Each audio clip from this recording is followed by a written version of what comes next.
Good morning, and welcome to New York City. I'm Wendy Woon. I'm the Deputy Director for Education here at MoMA, and MoMA is delighted to be able to host this first exchange, the Art of Examination, with our great colleague, Bonnie Pittman, and the Edith O'Donnell Institute for Art History at University of Texas at Dallas. It's a great day in New York, and I have to say, the art of examination, the idea that art can help us develop critical skills in looking is really important. And actually, I just wanted to show you how I started my day. In New York, and when you go out at lunchtime and you walk down Fifth Avenue, you'll realize that you actually have to start to shut down and filter out. And so Bonnie actually encouraged me to spend my mornings like this. This is my dog, Buddy, and I like to sit in the garden for a few minutes. And what's amazing about Buddy is that she starts like this. And she's paying attention to everything, and she reminds me of, she's listening to the call and response of various birds, she's hearing the helicopters, the planes at different heights, the school bus stopping, the garbage trucks, the kids squealing in the next building. And she really reminds me of how to pay attention again at the start of my day. So Bonnie actually came up with this idea of the exchange. She's very convincing. You don't say no to Bonnie, that's what I've realized. She said, let's gather just a few people in New York who do this practice, in medical schools. And wouldn't it be great if we just the museum people got together and exchanged, and then well, maybe it needs to be a little bigger. And what she found was that there was such a hunger for participation and exchange and finding out what everybody else is doing, and actually questing and questioning and thinking together, that it was really hard to say no. So we said yes. And MoMA has this great history of really fostering and convening conferences of people who are experimenting with new things with the arts. If you go back to MoMA's original mission, it was to help people enjoy, which I love, understand, and use the art of our time. And that idea that art isn't just the end, the product, but it's actually a means for people to engage. Art is a human endeavor, and we should never forget that piece of it. Not a commodity, but a human endeavor. So I work with a great group of people in the Access Department. I'm really very proud of the work that they do. Francesca Rosenberg, are you here, Francesca? Right at the back, heads up that department, and Carrie McGee, where's Carrie? She's right outside, okay. Carrie has been instrumental in making this happen. Mary Malaithong, our manager of the department, Laurel Humble, Lara Schweller. We really have this great team, and they've worked really well with Bonnie and with Katrina, who have made this happen, so I just have to thank them. One thing, I'm going to tell you a few little logistics to start with. So first of all, my first logistic is make sure you enjoy the art wherever you go. You have 2 tickets in your packet, so that will get you into MoMA. Enjoy the garden before the rain and the hail start this afternoon. It's my favorite gallery of all time. There are restrooms just at the bottom of the stairs to your right. There are elevators just behind us around the corner. What else can I tell you? The sign-up sheets are at the base of the stairs for you when you go out to have break. I would ask that, I think one of the great things is that this is the brain trust right here in front of us. All of you have something to offer and to give. And I would just, and there have been a few people selected to kind of present, but you all have something to contribute. So I would actually ask our presenters to make sure we have this wonderful timer right up at the top, so you will see that, to keep to time so that there is informal time for people to exchange ideas, to go to lunch together. There is a list of suggested lunch places in your packet as well. I just meet other people and enjoy exchanging with each other and be generous with each other. That's what I would say. So with all of that, I just wanted to welcome Bonnie. I knew her, I think, first when she was in San Francisco. And then as the director of the Dallas Museum of Art, a great leader in the field. And now she's a distinguished scholar in residence at the Edith ODonnell Institute. And so I turn it over to Bonnie. Thank you.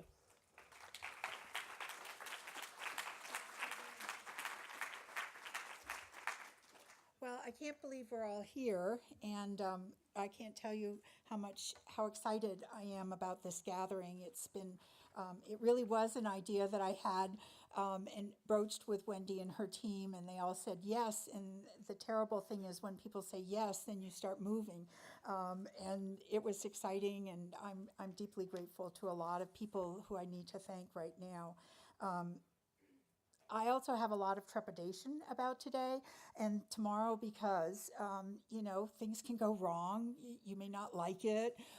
So all of those things have been on my mind, but mostly I'm excited to be with you today. I feel a little bit like an interloper because I'm new to all of this and have been only practicing teaching for the past couple of years, primarily as my responsibility, and then this year teaching and working on the conference. Before I was a museum director, and there's not a lot of time to teach, and except I always gave tours in the museum galleries all the time, and people would come because the natural thing, like Wendy and others, that we share is our great love of art and the power of art to change people's lives. Both of us practice as artists, and both of us are museum educators for our lifetimes. And I think that draws from, like many of you in this room, from a special well and spirit of wanting others to engage with you in that process of deep looking and understanding cultures. And in this day and age, as in all periods of time, it's even more important.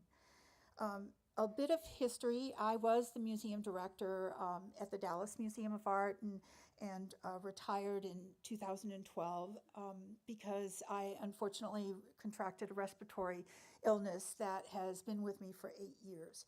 And it has taught me huge lessons. You never know how doors open and close.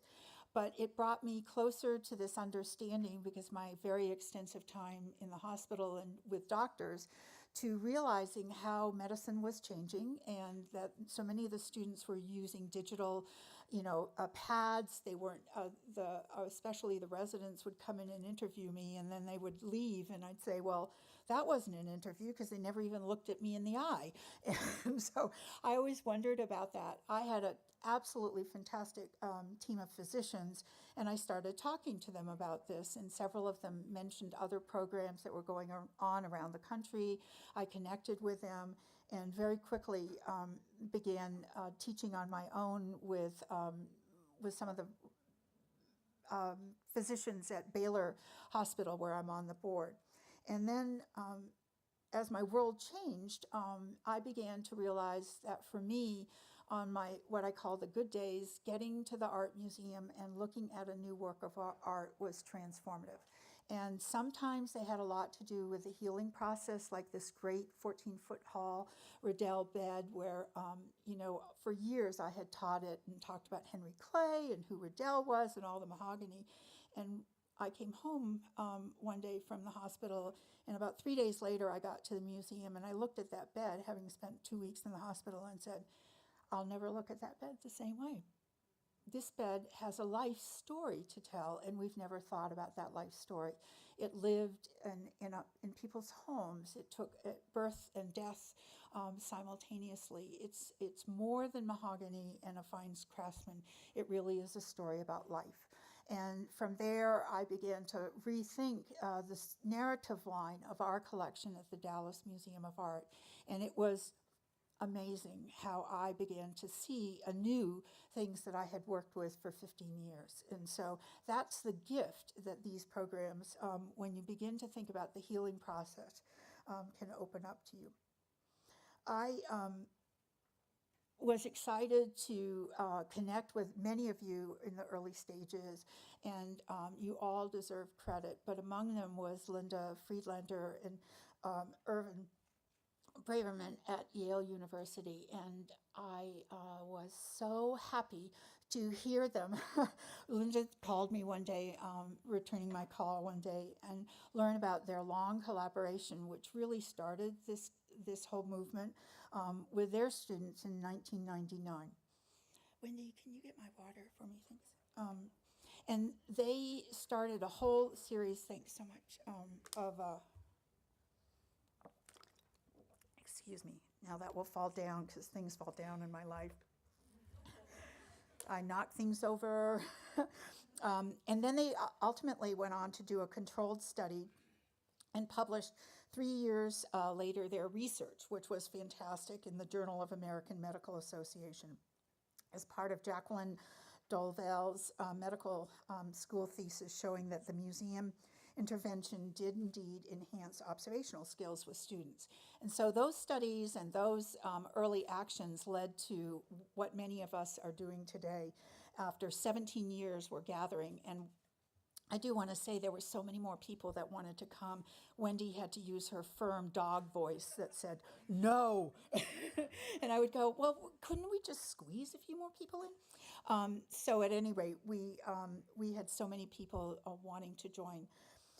There are many of you who have contributed, and the exciting thing that I learned was that there was a whole field out there of this interest, and the important part of it was that there are many examples of learning in the museum. Some of you use VTS, visual thinking strategies. Some of you do not. In Dallas, we don't use that methodology. Ours is very interactive and quite different. And so today, I wanted to make sure that you saw that range, that breadth of experiences that people have and new ways of looking and engaging artists. All of them are right. You know, that's the best part. And as one of my medical students said, this course is so important to me, looking at works of art, because what happens is I don't have to worry that anybody's going to die. When he said that, I was like, oh my gosh, I hadn't thought about that particular a point of view when I developed new programs. But it was, it was an important shift in my mind. I do also want to thank my wonderful colleagues from the University of Texas Southwestern Medical School, and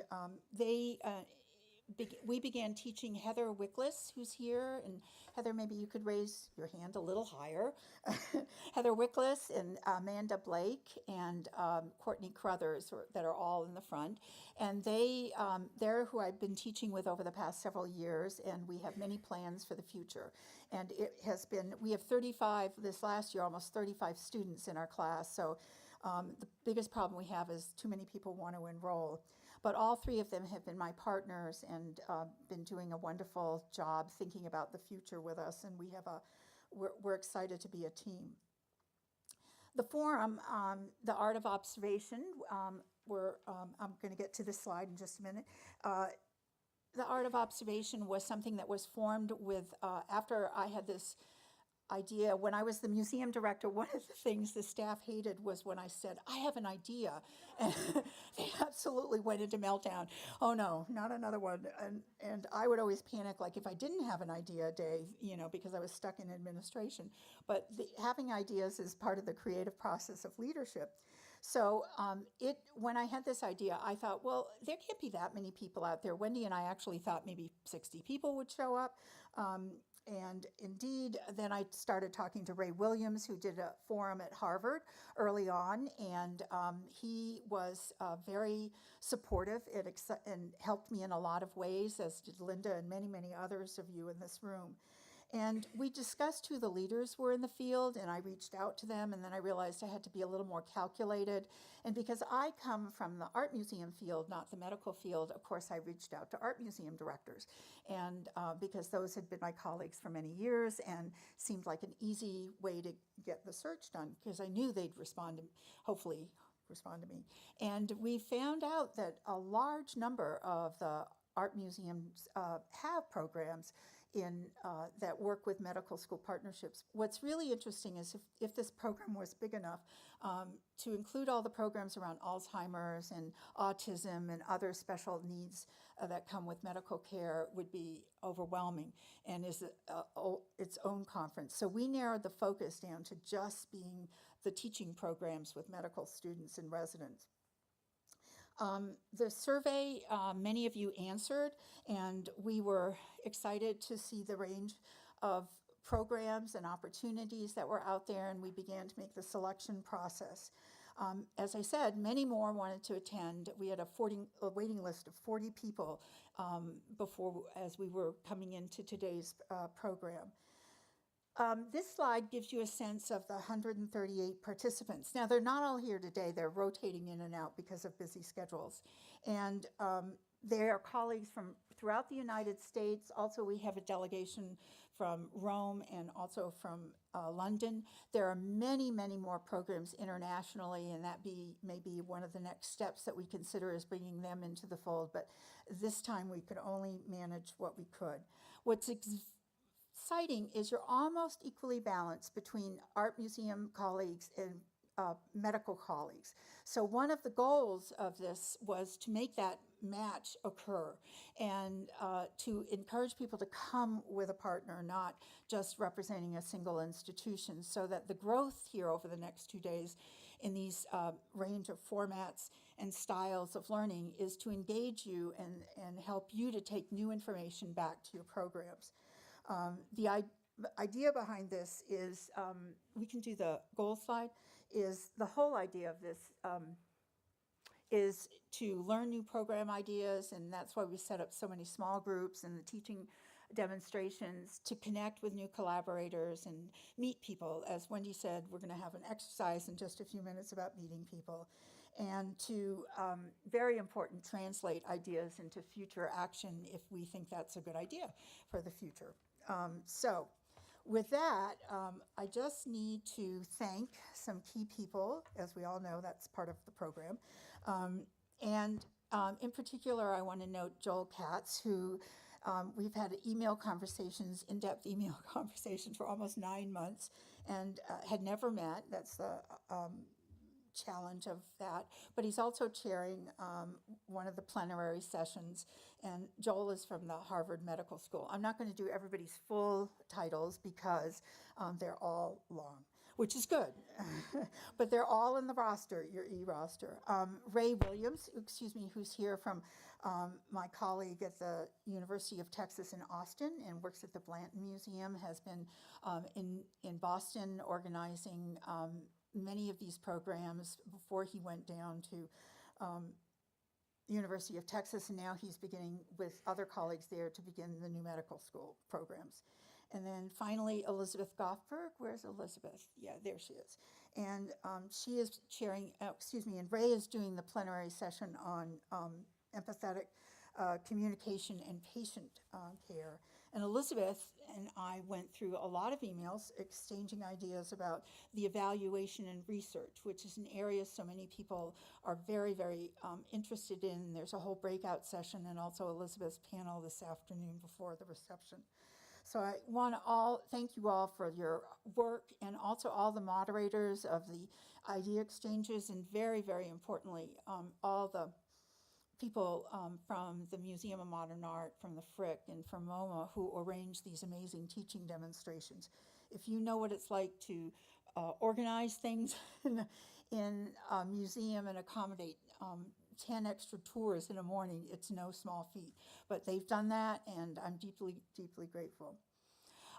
Now we have a commercial break because Rick Patel, our wonderful director, founding director at the Edith O'Donnell Institute, could not be here today, and so we missed him, and he requested that we share a video with you that gives you a little bit of background about the O'Donnell Institute and the work that we do. So I hope you will enjoy this, and since many of you won't get to Dallas, Texas, I'm taking you there. So let's show the video.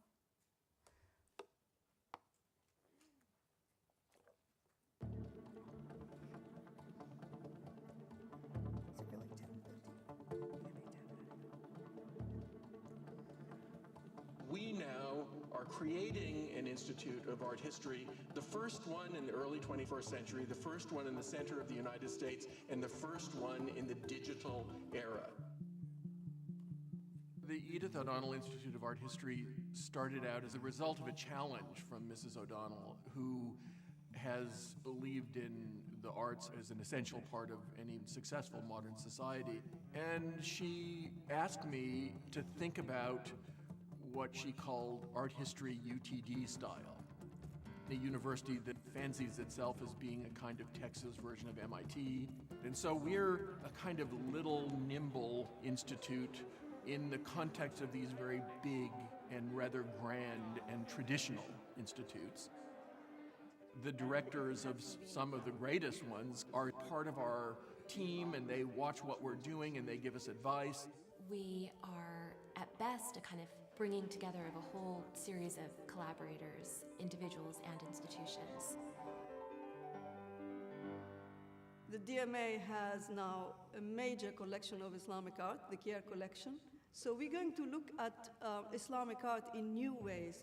We will be the go-to place for Islamic art, more than anywhere. The O'Donnell Institute adds a terrific dimension to the whole prospect of conservation. The O'Donnell Institute, in partnership with the Department of Natural Sciences at UT Dallas, has created a position for a conservation science professor. We have not only a relationship with the museum, but we actually are embedded in the museum, building a major space for the Institute in the DMA. We have in the DFW Metroplex over 100 PhD art historians. One of the things that we did was to make an organization of those scattered art historians and to use what was already here and to serve as a kind of a gathering point. We have a big interest in what's now called large data art history. And we have a brilliant art historian who's the first art historian ever to have an article published in Science magazine. What's made all of this really come to focus in the arts is the Edith O'Donnell ATEC, Arts and Technology building. And this building has frantic, almost manic energy, and it's the UTD home of the Edith O'Donnell Institute of Art History. And what we want to do is to create a situation in which we graft the collaborative research methods of the sciences to the visual realm. There's another research cluster that's developing around Bonnie Pittman, who is a senior researcher. She has been doing a lot of work about the cognitive roles of art in healing. And so Bonnie did an entire class for medical students of learning the techniques of observation based on close looking of works of art. I'm doing two specific things in the Art and Medicine program at the O'Donnell Institute. The first is teaching a series of classes and workshops with the students at UT Southwestern Medical School. We are looking directly at works of art at the Dallas Museum of Art and finding new ways to understand them and relate those skills of observation and analysis to their clinical skills as diagnosticians, and the results have been fantastic.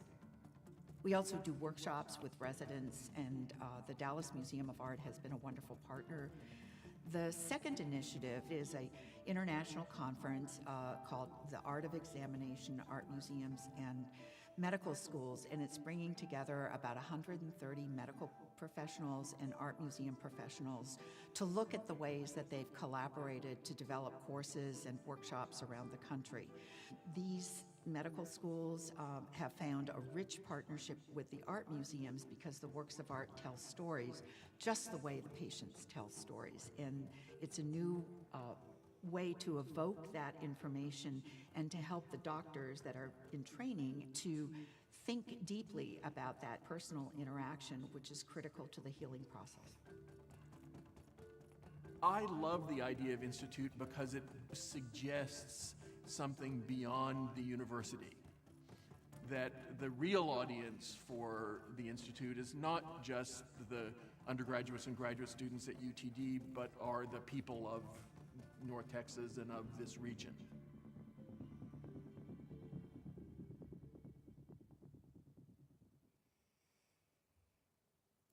Well, thank you very much for that. It is Edith O'Donnell who has funded us at the Institute with a very generous gift of $17 million that was then matched by the University of Texas with another $10 million so that we can hire new faculty and do research projects and convenings like this. So as you can see, it was very important to her and to Rick and myself and the team from Edith O'Donnell Institute to have her recognized today. If she could have been here, she's 94, she would have. Very quickly, I want to introduce my colleague, Sarah Kozlowski, who is the Associate Director at the Institute. And let's see, Lucy Buchanan is in the back, and she's our Director of Development. And Katrina, is she here? You've all heard from Katrina over the years, but past months. Katrina Saunders, who's been my research assistant, and Sarah Perry, who I'm sure are dealing with registration outside. They've been invaluable in developing the rosters and the programs, and they've had the patience of saints. I also want to thank our hosts, our wonderful friends here at the Museum of Modern Art. Mary Melathan, is she in the room? No, see, they're all working. As Wendy mentioned, she's one of the department managers. She's in charge of managing the department, managing Wendy, I can tell you that. Carrie McGee, who is here, and stand up, Carrie, because if my voice gives out, Carrie is my fill-in, and she's in charge. She's actually in charge of all of us for the next 2 days. She's amazing organizational skills. Our dear friend Francesca Rosenberg, we're so happy you're here, and she's having her new baby next week, and we're all very happy about that. And then my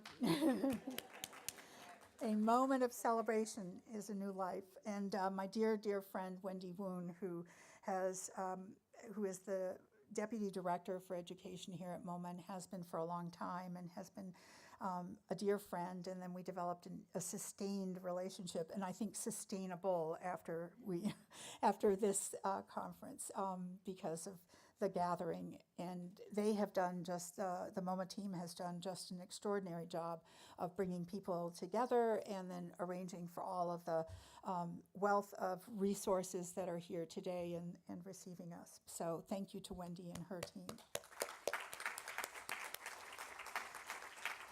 Okay, the best news is I'm on time, and I want you to all, we're going to do our first interaction of Turn and Talk, and so I want you, hopefully, if you're sitting next to somebody that you came with, the idea is pick somebody new, so tap somebody in front of you, or because I see some of you sitting in clusters of like the Dallas team right over there. They're 1, 2, 3. I'm going to pick you out. So what we're going to do is an exercise and it's called Turn and Talk, and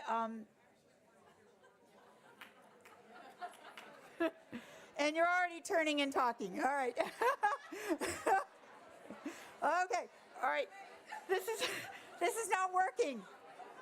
Okay. Wait.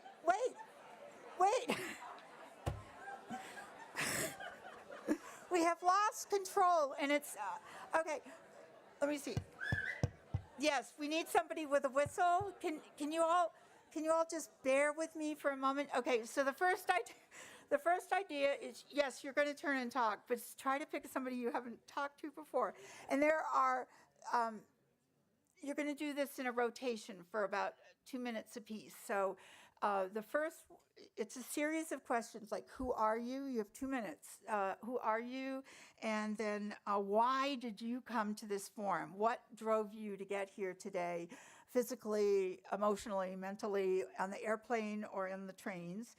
And then what's on your mind? What do you want to get out of the conference? Because the important thing is to begin, you're going to be participants. We're going to call on you, all participants. You see that in the program. That means we're calling on you.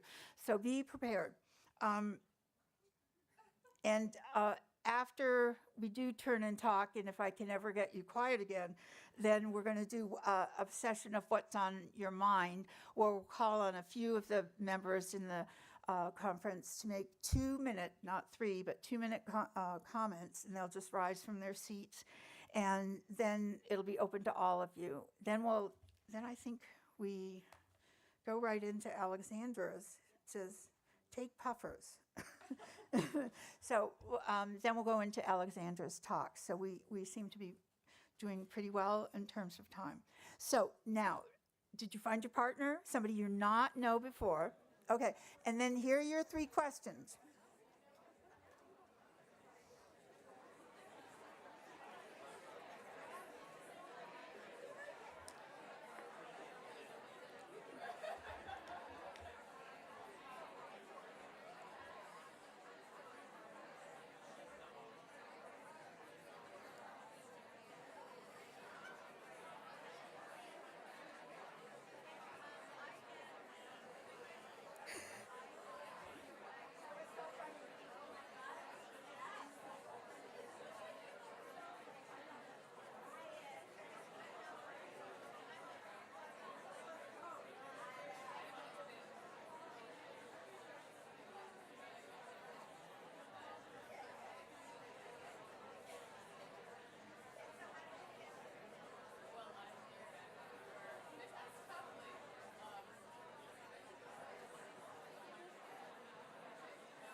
Okay, you have 20 seconds, according to the timekeeper, to finish the first conversation, and then the second one begins, if anybody heard me. I know.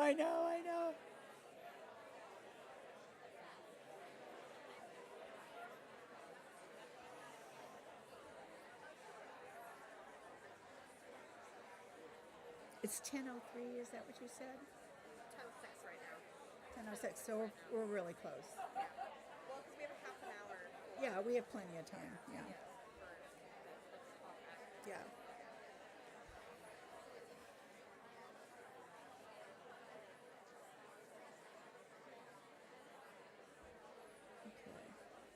Okay, you should switch now so the other person's talking or sharing information.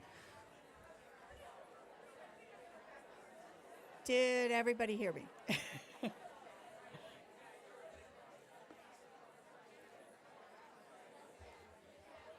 We'll never know.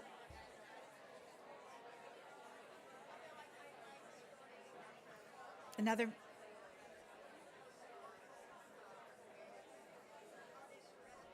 Oh, I see.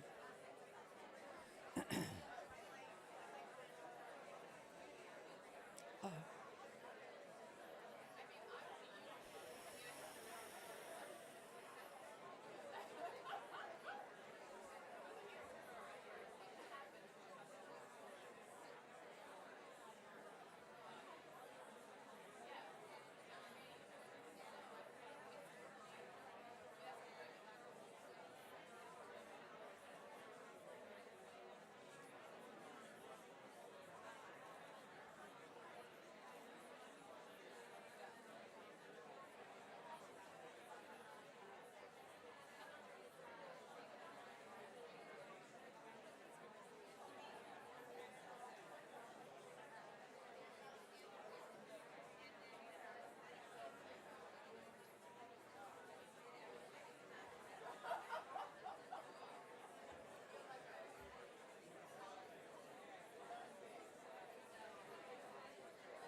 Okay, you have 15 seconds.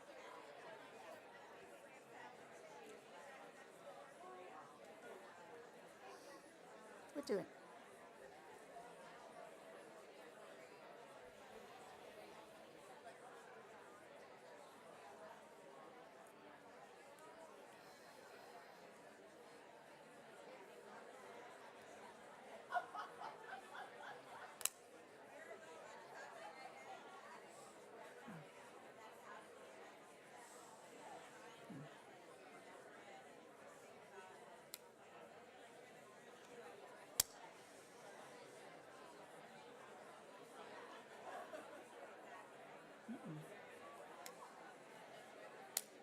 Uh-oh.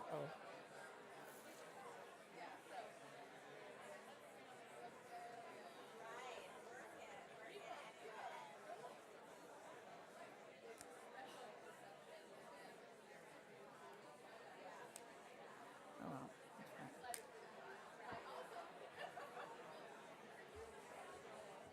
Okay. Is everybody met a new person? How we doing?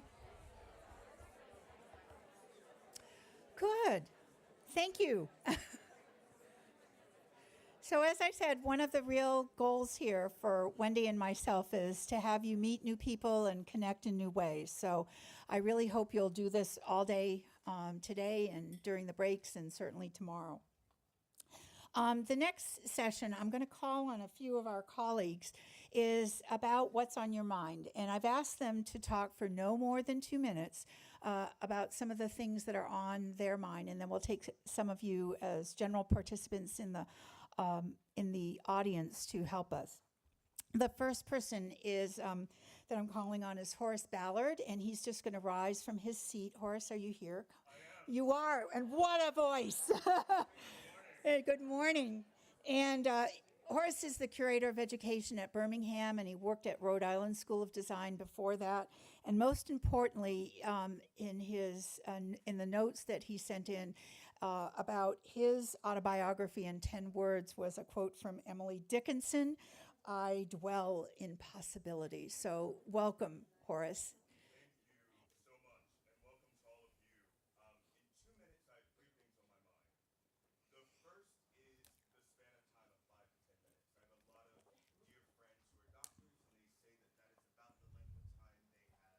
During kind of an internal medicine visit to speak to their patients. And I always go, oh my God, if I could get people to look at a painting for 5 or 10 minutes, I would win the Nobel Peace Prize in art. But that's the first thing. The second thing is the idea of mirror neurons. I am obsessed with neurobiology and neuroscience these days. I am obsessed with the idea that when you watch a dance performance, when you're looking at a Monet, the dynamism of the gesture is mirrored in our bodies. The right side of our brain lights up when we look. And I love when neuroscientists talk about how looking at art, watching film, inspires them to think about their work. And the third thing I'm really interested in is kind of this last chapter of the dissertation, which is about Thomas Eakins and his work with Thomas Jefferson College of Medicine in Philadelphia, and thinking about how queerness is constructed in the 1870s at this moment that photography and surgery are coming together, at a moment in which there is this incredible, you should go to Philadelphia Archives and look it up, in which free African American bodies were dug up, made plaster casts, put at PAFA, and those are the bodies that Thomas Eakins' students drew from. This sense that artists have always been trained in the bodies. Artists have always had to think about musculature, kinesthesiology, dynamics, fluidity of muscle, of blood, of motion, of close observation. And doctors have always done the same. How much do we push our friends, colleagues, and patrons to understand that historic development of a kind of attainment of knowledge, or how much do we talk about the now? So thank you. Thank you, Horace. And perfect timing. Okay, the next colleague that we're calling on is Erwin Braverman from Yale. Erwin, where are you? There we are. Hi. He's gonna, yes, go ahead and take the mic.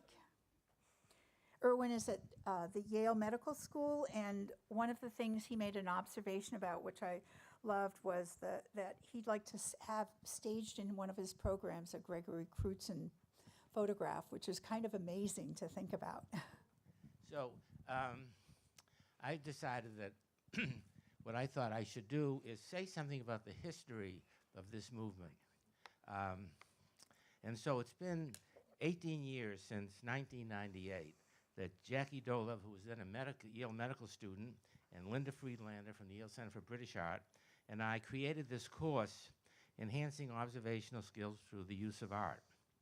It has struck a vibe here and abroad that we never anticipated. And even before the publication of our paper in JAMA in 2001, we were frequently consulted by other institutions, medical, nursing, and undergraduate from here and abroad. And it was not unusual to have visitors from these institutions as observers during our course when we're teaching the medical students, as well as our traveling to other institutions.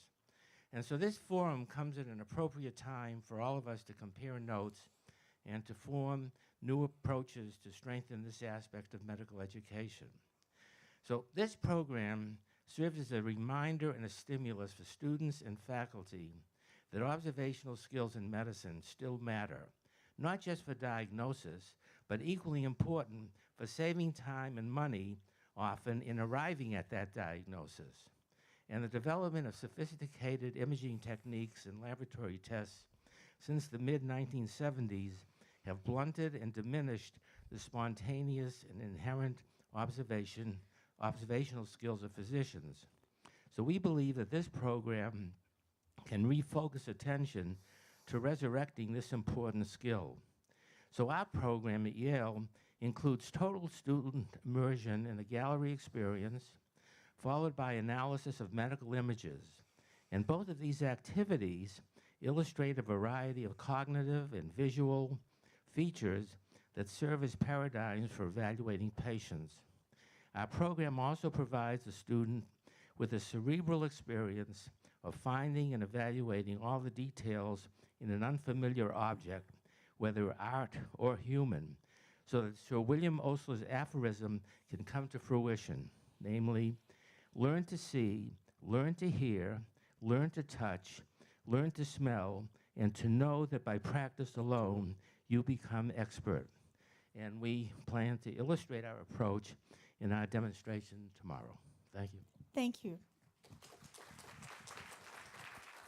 Next is another colleague from the Art Museum field.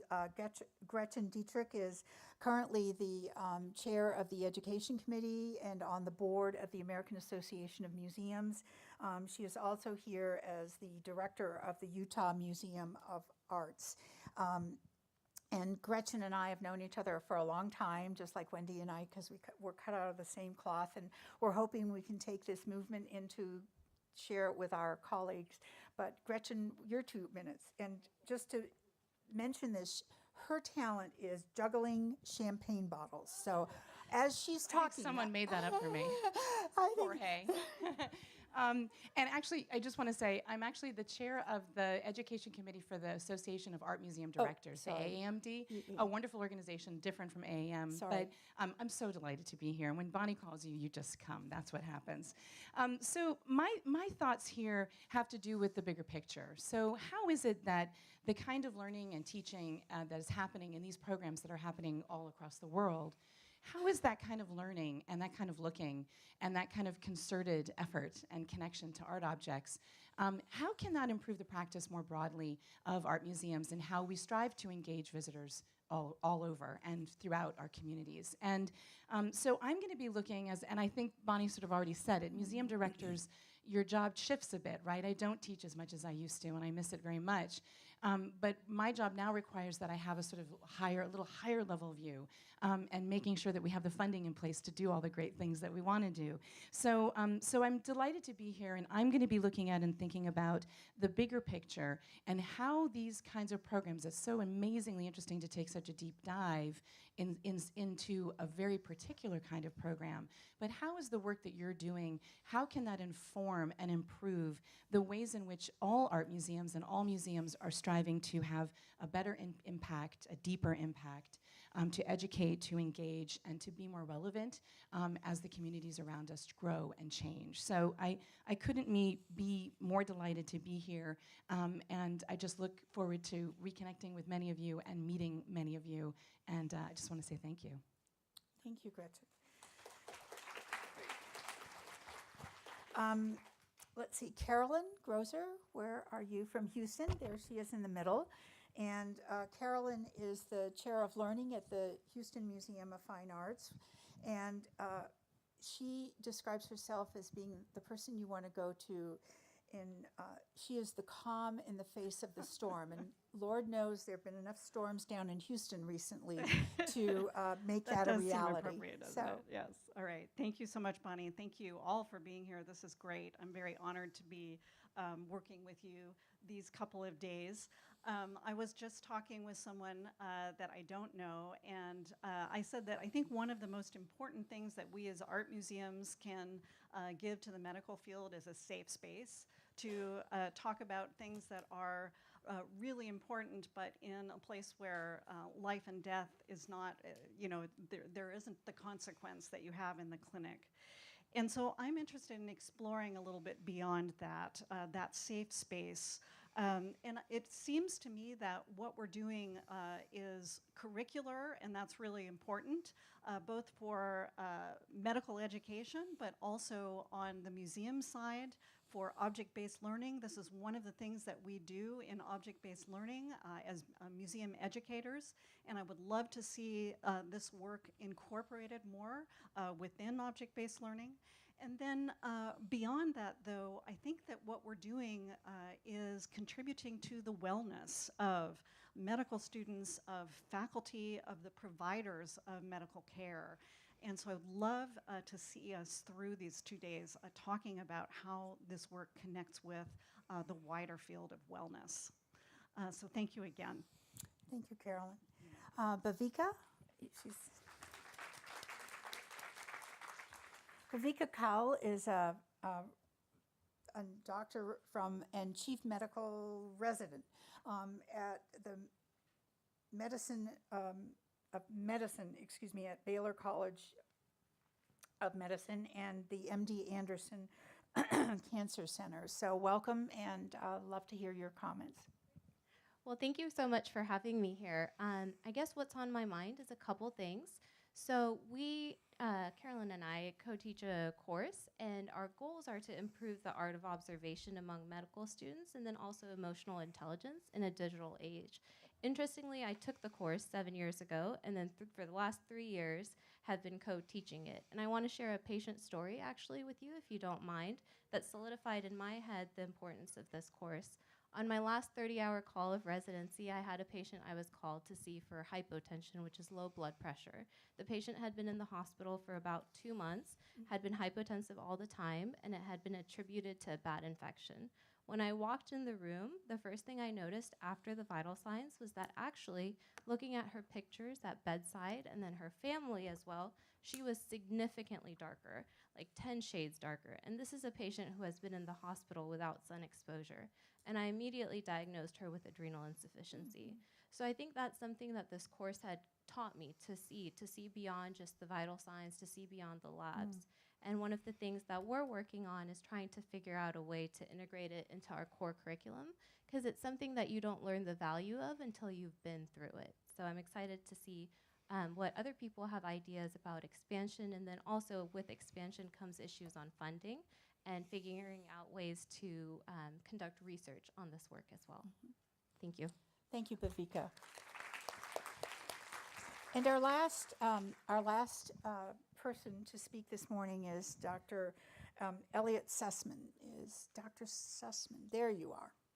And Dr. Sussman is with the Association of American Medical Colleges and also serves as a distinguished member of the Village Health Organization. So thank you for being here.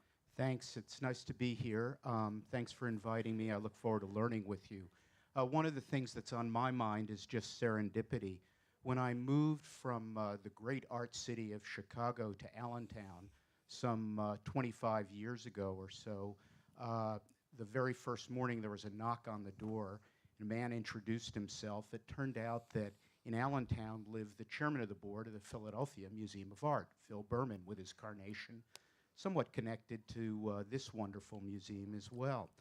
He just took me around the city, and Lehigh Valley Hospital ended up with a great outdoor sculpture garden with a resident curator, lots of connections to the Allentown Art Museum.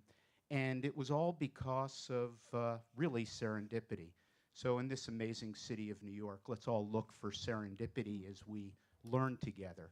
I'd also encourage folks, as they look through that window of observing, to think about the arts from the point of view of the physician as being able to, frankly, do a better job of connecting physicians and others in the healthcare field, not just within that field, but outside to their communities. The arts, as Bonnie said, are a wonderful way to do that. And in the process, to perhaps having a better sense of equipoise in their own lives. So I look forward to a great couple of days. Thanks so much. Thank you so much for being here. Okay, now it's open to some of the rest of you. We have about 8 minutes. If anybody would like to raise their hand and offer their comments about their observations for the next 2 days or what you'd like to get out of it, I'd be very grateful. Great, please. Be bold, stand. So I'm Joel Howell from the University of Michigan, and I'm prompted by my old friend who I didn't know was going to be here. We haven't seen each other in years, Elliot Sussman's comment about looking out to communities. But I also think, and this is something that's going to be obvious, I think, to the physicians, but maybe not so to the art educators as much, the importance of art is looking at our patients as human beings, as people. I mean, right now, this very second, at institutions all over New York City and Ann Arbor and everywhere else, Houston, et cetera, young people who, because they're young, believe they will never die, are taking care of people who know they're dying. How do you grapple with that? Well, the arts are one way of doing that. They're also sitting in front of computers right now. I bet you, what percentage of the House staff at Baylor are sitting in front of a computer right this second? Probably 90, exactly. And looking at art, thinking about art, it's a way of connecting with what it means to be human, what it means to go through the life cycle. We're all going to live, we're all going to die. What it means to have relationships, what it means to be unsure. What is the meaning of this work of art? Well, it's ambiguous, just like taking care of patients is ambiguous. So that's what I'm hoping we can learn more about in terms of how to teach that and impart that to our students. It's a very, very powerful statement. Thank you. Someone else? Now, we did turn and talk, so you would have comments. Yes, thank you. If you'd rise, and here's a mic being handed in from your... Hi, my name is Lisa Wong. I'm from Boston.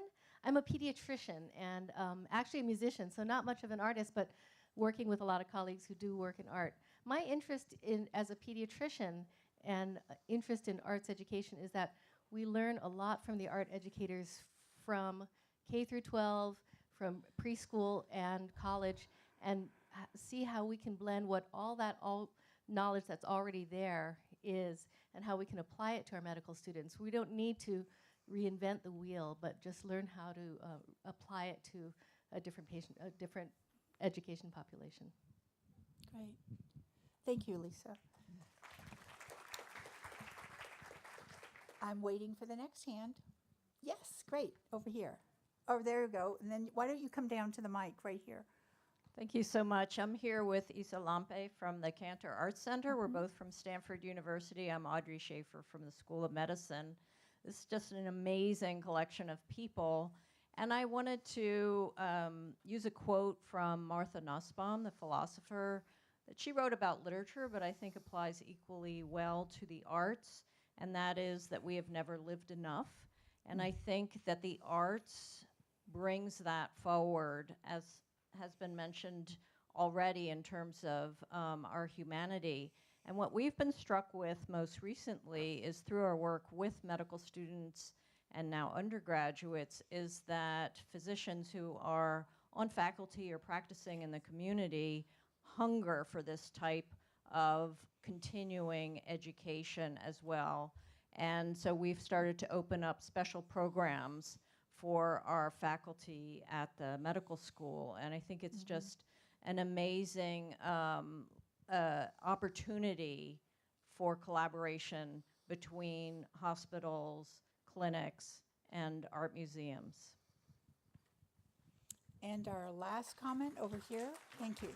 Hi, I'm Edie Langner. I'm a retired internist, and I went into practice in 1972.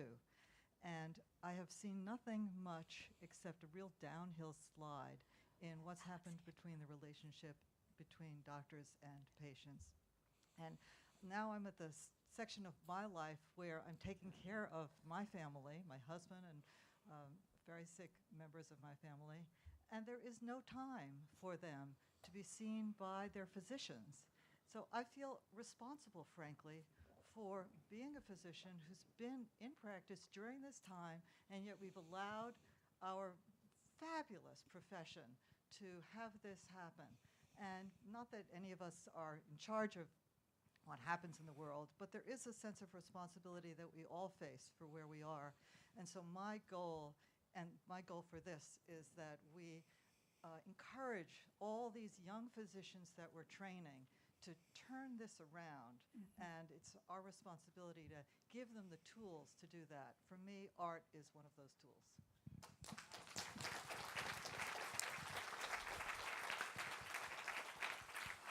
Well, Thank you all. I'm going to let you all stand and stretch while Alexandra gets up here to, and I'll introduce her in just about a minute or two. And but I just want you to get up and don't move out of the auditorium because Alexandra's going to start speaking. But just stretch your legs. Okay. Yeah. Oh, good thinking. I'm going to do a. Okay, there's your light. You had plenty of light. I had plenty of light, yeah. Okay. So I'm going to just do a brief introduction to you, and then I'll, Fine. And you stand right here with me. This is Alexandra for you. Down there? Okay. And this is yours. Okay. Honor, Yes. there's another chance with the group before the end, and I won't be here tomorrow, unfortunately. I'd like to just mention the interprofessional relationships that could develop between medicine and museums, and also other professionals like fire personnel, Yes. police, social workers. What I can do is, because I need to introduce Alexandra. So just as I thank her, I'll Fred Sussman, right? Shipman. Yeah. You don't have to make a special time for it if there's another forum. Well, today there isn't, so I'm just looking. Because we go into all the plenaries. So if you want to do it before, I'll spend literally 30 seconds. Okay, that'd be great. And talk about being a resource if people want to know how to do it. They can contact me. Okay. Yep, we're going to get you back on track. If you'd all take your seats now. No, you're not. I know that. I've come to that conclusion really quickly. All right, everybody sit down.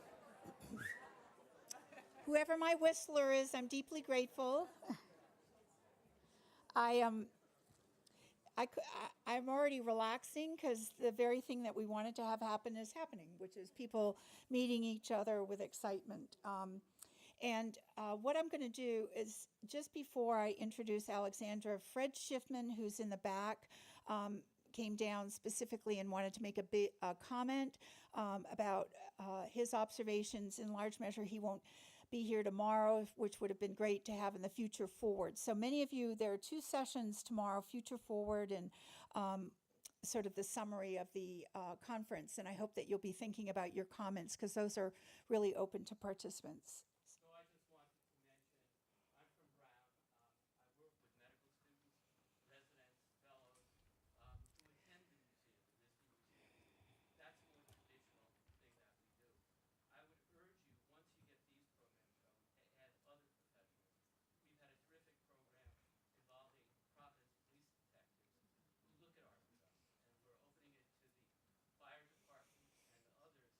Once we look and learn to see with other professionals, it's a genuine, incredible dimension that's added.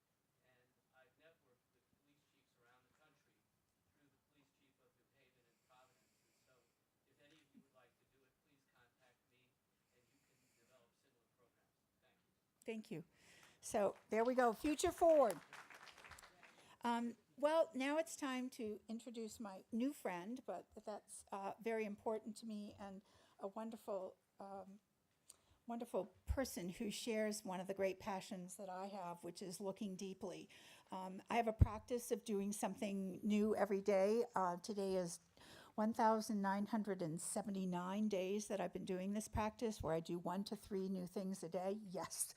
And even in the hospital, I find new things to do. Work and medical do not count, but everything else does. So meeting new people for the first time, seeing things in new ways, and having experiences that I've never had before.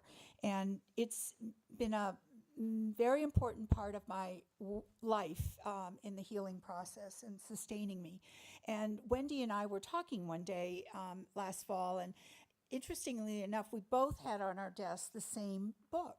And the book was written by Alexandra Horowitz. And we both were so excited about On Looking, 11 Ways to Walk with expert eyes, because it really is about the joy of attending, with all of your senses, with all of your knowledge, with all of your mind, and learning from others. We knew immediately that Alexandra Horowitz was the speaker for this forum because she would take us outside of our comfort zone with art and medicine and into thinking about the everyday world around us.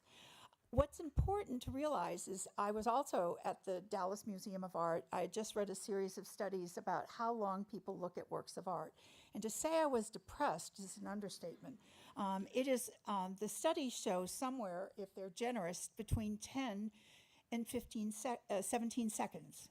So what is anything that lasts longer than that, I would call success. So there's been research at several of the major museums.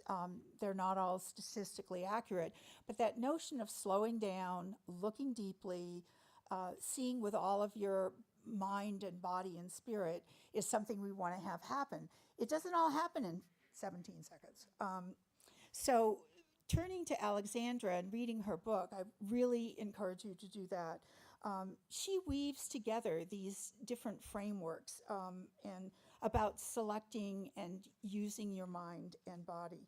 And it's about the power of observation, about the power of taking dozens of walks around the city in what she called the ordinary city, and looking with experts in different ways.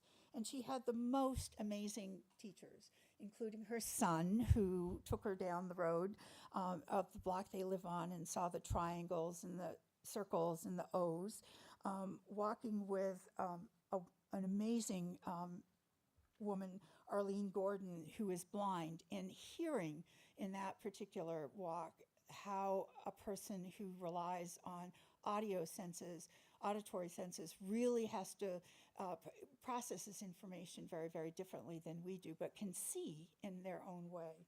And then one of my favorite chapters is, of course, by Mariah Callum, the illustrator. And in it, Mariah says, excuse me, to a child as an artist, everything is relevant. Little is unseen. Everything is relevant. Little is unseen. I mean, that says it all. As a result of her work, she's going to talk about the process of her study to do the work. And just so that you know, she has also been in the New York Times. She has a wonderful book that was a bestseller. That's why Wendy fell in love with her. Inside of a Dog, What Dogs See, Smell, and Know. Not being a dog person, I'm a cat person. I haven't read that one yet. She is an adjunct professor at Barnard College in Columbia, where she teaches seminars on canine cognition and creative nonfiction writing. Very interesting yin and yangs of life. And very importantly, for those who are dog lovers, and I know there are a lot of them in the room, her next book is on being a dog. Following the dog into the world of smell. So Wendy, there you go. It'll be out in October. With joy and deep respect for all the work that she's done to bring us here together, I want to introduce Alexandra.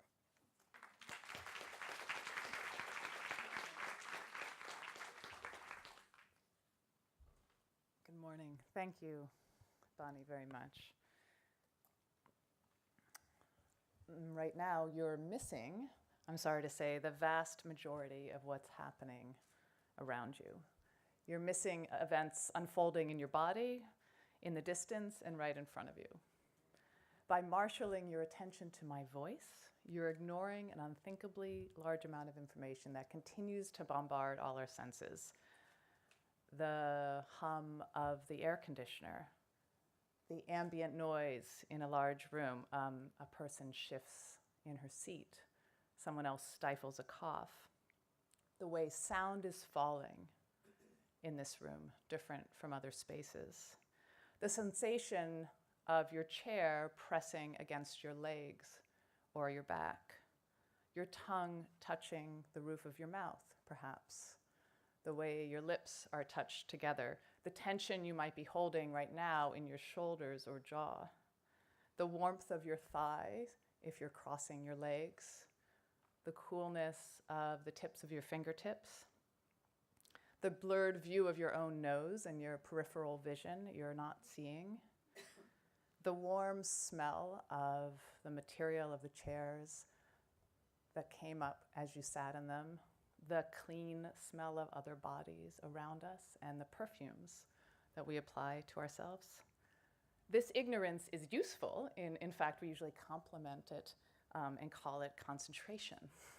It enables you not just to notice the sound of my voice, but to hear the words, think about their meanings, hear the ideas behind them.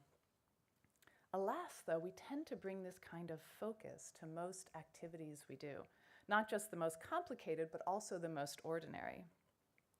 To a surprising extent, we fail to pay attention to the journey that is the days of our lives to begin with.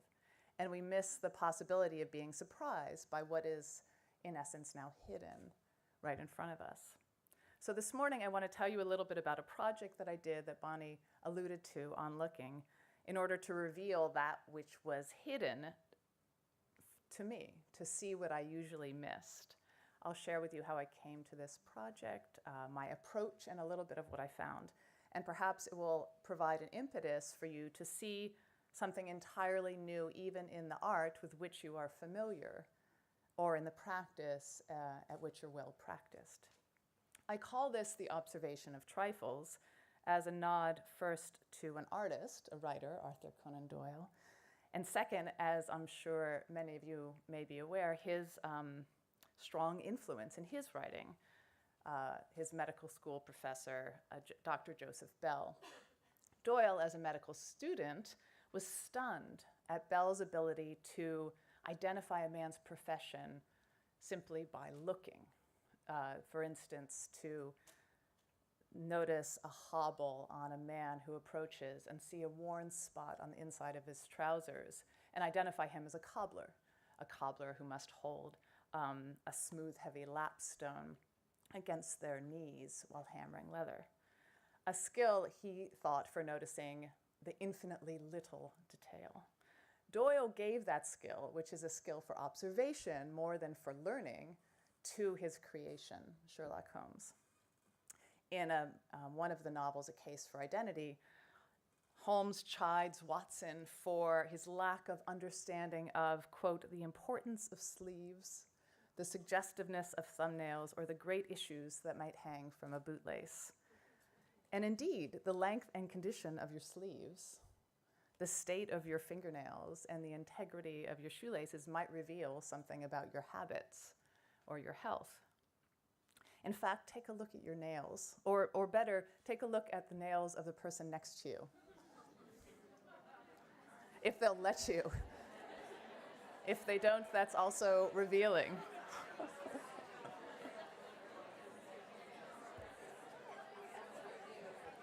What are they like? Are they pebbled? Are they manicured? Is there dirt under the nails? Are they kept long, thus eliminating the possibility that you're sitting next to a pianist or a violinist? To introduce myself a bit,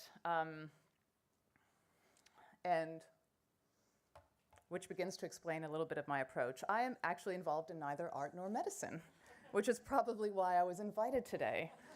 For we're best able to see outside of our own perspectives, our own worldview, our own expertise, when we spend a few minutes fully engaging with someone else's perspective or worldview and vantage on the world. As intellectual tourists visiting a topic we don't practice and aren't schooled in, we might reawaken our ability to notice, to wonder, to not know something because you are all so good at knowing. And then we can flex that new observational muscle to see anew what's right in front of us. My actual field is animal researcher. I study, as was mentioned, dog cognition. So I am professionally an observer at some level of behavior of non-human animals, in particular dogs. I look at how dogs act with other dogs, with their people, and when alone, and I try to make inferences from that behavior to what they might know or understand about the world. For instance, I run simple behavioral experiments where I ask whether dogs can discriminate quantity by smell alone. They can. prefer a fair person who's treating themselves and another dog fairly to an unfair person. And in our latest study, we were looking at whether they can identify their own scent when smelled out of context and discriminate it from other dogs, the beginning of perhaps a sense of self. But the project I'm going to tell you about today is not about a dog's sense of self, as happy as I would be to talk to you about that too. Dogs are, in two ways, the entry to my project, observing trifles. First, by studying dogs, I in essence was studying, and I still study, that which is familiar to me, the most familiar thing. And to all of us, there are some 90 million dogs in America. So they're in our homes, they're underfoot, they're often in our beds. One might think we know everything about them already, right? So that's wrong. When I began studying dogs in the 90s, almost no one studied the cognition of dogs. All we had to go on was our intuition about their experience. I've thought of many reasons why this might be. One, they're not exotic animals, and we tend to study exotic animals. And two, they're not primates, and we're interested in those things that are just like us. Dogs were hard for me, and I think the whole scientific community, to see as possible subjects because they were just there right in front of us, familiar, known, or at least that's what we thought. Here's another way to think of it. This image, as you might recognize, shows the area of the back of the eye responsible for what we call the visual blind spot, the part of the visual field that we cannot see. The blind spot, in case you don't know, corresponds to where the optic nerve leaves the eye through the retina. So you see some veins approaching this spot. Where the nerve leaves, there are no photoreceptor cells on the retina. So the bit of the world that would have been reflected on that part of the retina is missing. We don't notice this, of course. We don't see a gap wherever we're looking because our brains fill it in.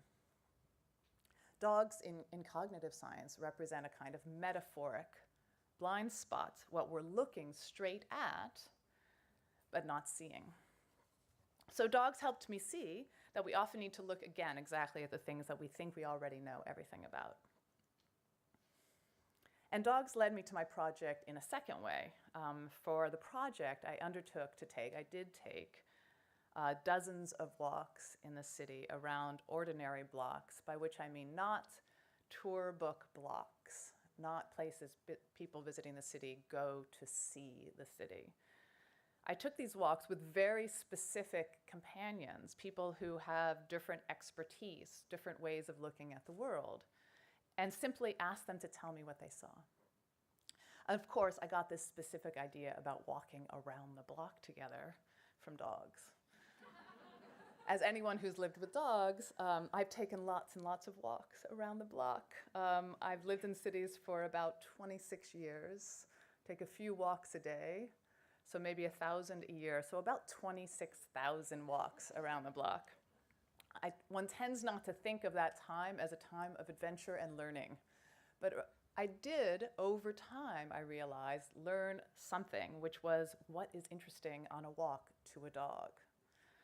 Even before I was a scientist, I'd gotten a little bit into my dog's head and started eyeing blocks that had fire hydrants or tree guards as thrilling, and those that had no posts of any kind as horrible. But it's not just preference. What the dog perceives and experiences of the walk that we seem to be sharing it became more and more clear to me, wildly different from what I was seeing and experiencing on that walk. So what I see here, for instance, is the entrance staircase to Riverside Park, where I used to walk together with one of my dogs. I see probably about what you see. I can tell the season, roughly the time of day. I happen to know where this leads, and I happen to know what the stones are made of. You can almost see, it's a little washed out, a bit of New Jersey in the background. But you stand and watch for 10 minutes, and you see what the dog sees of this scene.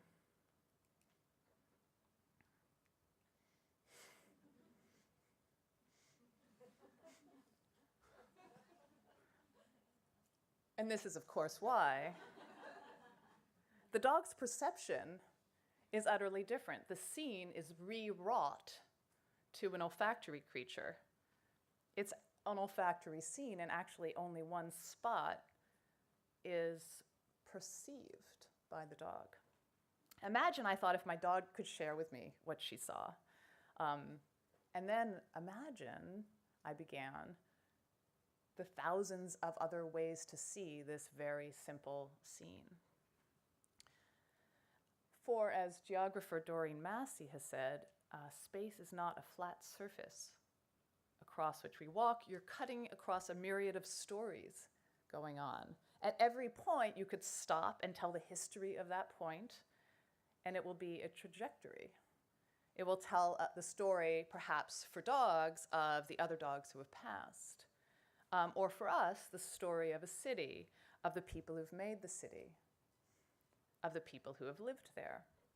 What are the stories in a static space that I hadn't noticed, that I don't notice every day as I do my walk to work, to home, to the store? There my project began. To explore the things on my own block that I simply didn't see, that I was now sleepwalking through, though they were right in front of me, I began taking walks around the block, and I began with myself. I began taking a walk around the block to notice things. This was the beginning of the block. This was my control condition, as it were. Despite my professional observer capacity, or maybe because of it, I didn't see that much. I'd lived along this block for many years, and so I'd stopped seeing. I knew what I saw on the block. There was nothing new. Then I invited some 46 people to walk with me one at a time. And these were people with varying expertise, as I said. And I chose people with a kind of expertise in most cases because we all look at the world from the context of our profession, right? This is what the French call déformation professionnelle. The psychiatrist might be symptoms of a diagnosable condition in everyone from the grocery checkout cashier to their spouse. The economist sees the simple act of buying a cup of coffee as an example of a microeconomic phenomenon. This could be irksome if you're the spouse or you're going for coffee with the economist, but I saw these people as seers, able to bring my attention to an element of the scene in front of us that I would otherwise miss. So I asked them as we were walking to simply tell me what they saw, to narrate our walk with the running commentary that is in their head. So I want to just give you a few examples of the walkers that I went with and of the trifles that inevitably we saw. I walked with Paul Shaw, who is a calligrapher, a typography designer, all-around kind of literaphiliac, someone who seeks and sees letters. So we took that scene and looked for text, essentially. And that would be on surfaces, underfoot, in front of us. There was plenty. And what one sees if one looks for this, with just this topic in mind, is, in my mind, the diversity of and kind of humor of letters in the city. So we had big-nosed P's, kind of squinty B's, jolly E's, a kind of tipsy G, and an inverted Q. He was very excited about this Q because it was a font he had never seen, a typeface he had never seen, reminding us actually of the imagination that can be in letters, but that we actually blunt out of our experience of words in this word doc world that we live in. And two, the type of lettering told us often about the kind of business or building that it sat on. And not only that, it might tell us something about when that building was made. Indeed, you could recreate a history of construction in New York City by looking at the lettering on buildings. The regularity in this city of Art Deco and Art Moderne lettering tells us that in the 20s and 30s, there was a large amount of construction, and a construction of a quality such that it has endured. So you can do some detectiving of the city, the history of the city, by lettering alone. I walked with a fellow named Charlie Eisman, who I called an insect tracker. He calls himself a field naturalist, and he's keen on finding not just insects, but also what he calls the little mystery objects, which are the spoor of insects, the sign that they've been there, something they've left behind. I contacted him after reading his Field Guide to Invertebrate Sign, probably a book you don't have, but I think you should. An incredible tour through the leavings of insects in North America. And what made me think that he could find interesting fodder in the city was a story that he told in that book. He and his co-author started out in a trip to visit all the country's national parks looking for insect sign, and they left from his parents' home. 5 hours later, his mother came out to find them in the driveway still, turning over maple leaves and looking in logs. You know, they'd found enough insect sign there to postpone for the moment their trip to the wilderness where real nature was to be found. So his eye went to the trees and plants, of course, but also to the interstices, the sidewalk cracks, the space between bricks, the fissures and joints of civilization. We saw things like this. If you don't see how exciting that is, as I suspect you might not, I'm going to draw your attention to this pathway. This is sign of a slug who, slugs don't have teeth, but they have a radula, a finely toothed tongue, all mollusks do, that as they move, they sweep along the surface, whatever surface they're moving on, eating the top layer of algae or whatever is there as they go. So this is a slug's gustatory path. This will probably be the only picture of slug radula marks you ever see, but I'm very proud to be showing it to you. The world basically teems with insects to a level you might not want to realize. If you don't see them right away, the great strategy of the insect tracker is to flip something over, and there will be something underneath, a leaf or a rock. I also learned that for every space, there is a bug who resides there on every surface. So we looked at this wood print, and as you get closer, it was covered with these chrysalises, ladybug pupæ, which the ladybugs left as they, in essence, molted out. So one doesn't need to be an expert in insect sign investigation or even really interested in insects to profit from this worldview. In New York City, I learned that one way to distinguish which trees are native to the area and which are invasive was to flip over some leaves, because the so-called invasive trees have very little sign. They rarely have one bug that has come to specialize in living in that tree. The native trees have committed bug populations and often are destroyed by them. I walked with my then 19-month-old son. I wasn't quite prepared for this one in the way I thought I should be, because he kind of rocked my conceptual world. He changed my idea of what it meant to go on a walk. Because for me, a walk is a simple matter at some level. When I told you I went for walks, you didn't think, what is that thing? We all know it's kind of a journey from A to B. But to a child, there's no such simple definition. For instance, a walk, according to my toddler, was regularly about not walking. It had nothing to do with points A or B or the getting from one to the other. The walk was a kind of investigatory exercise, which begins with energy and ends with complete exhaustion. It began in the elevator and continued through running through the building and then standing on the steps for 10 minutes. Actually, it began before the elevator in the activity of tying shoes or marching down the hall to tie shoes. A walk was exploring surfaces and textures with fingers and toes, and on one occasion, tongue. Standing still and seeing who or what comes by, trying out different forms of locomotion. It can be a run, it can be a march, it can be spinning, shuffling. And it was stopping to see every one of those candy wrappers. It was stopping to admire the breeze, to point, to share at things, to share things. So I looked where he looked. I let him lead the walk. And that was mostly 2 feet off the ground. And I tried to see what he saw without an adult sensibility, doing the looking for him. So here's what he showed me. Standpipes. I mean, maybe you've seen these, but have you ever really looked at them? Because they are really everywhere. There are 5 on our block, which told me something about our block suddenly. Standpipes are the backup water pressure systems for buildings which are 6 stories tall or taller.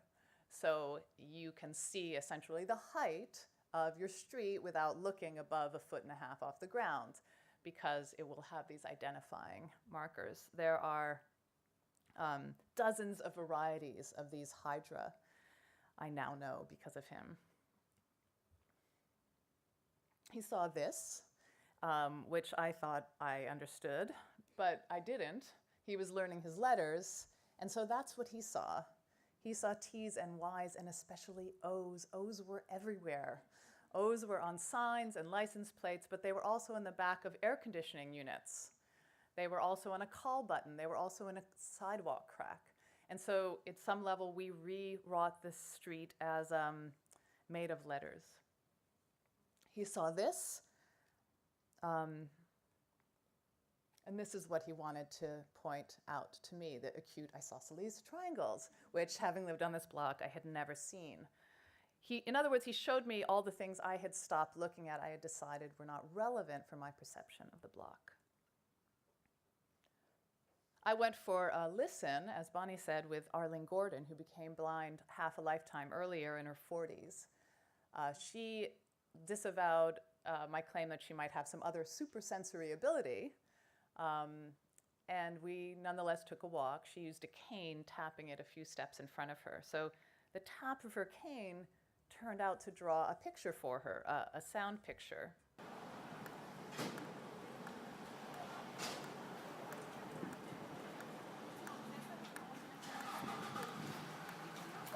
See if you can see what she saw.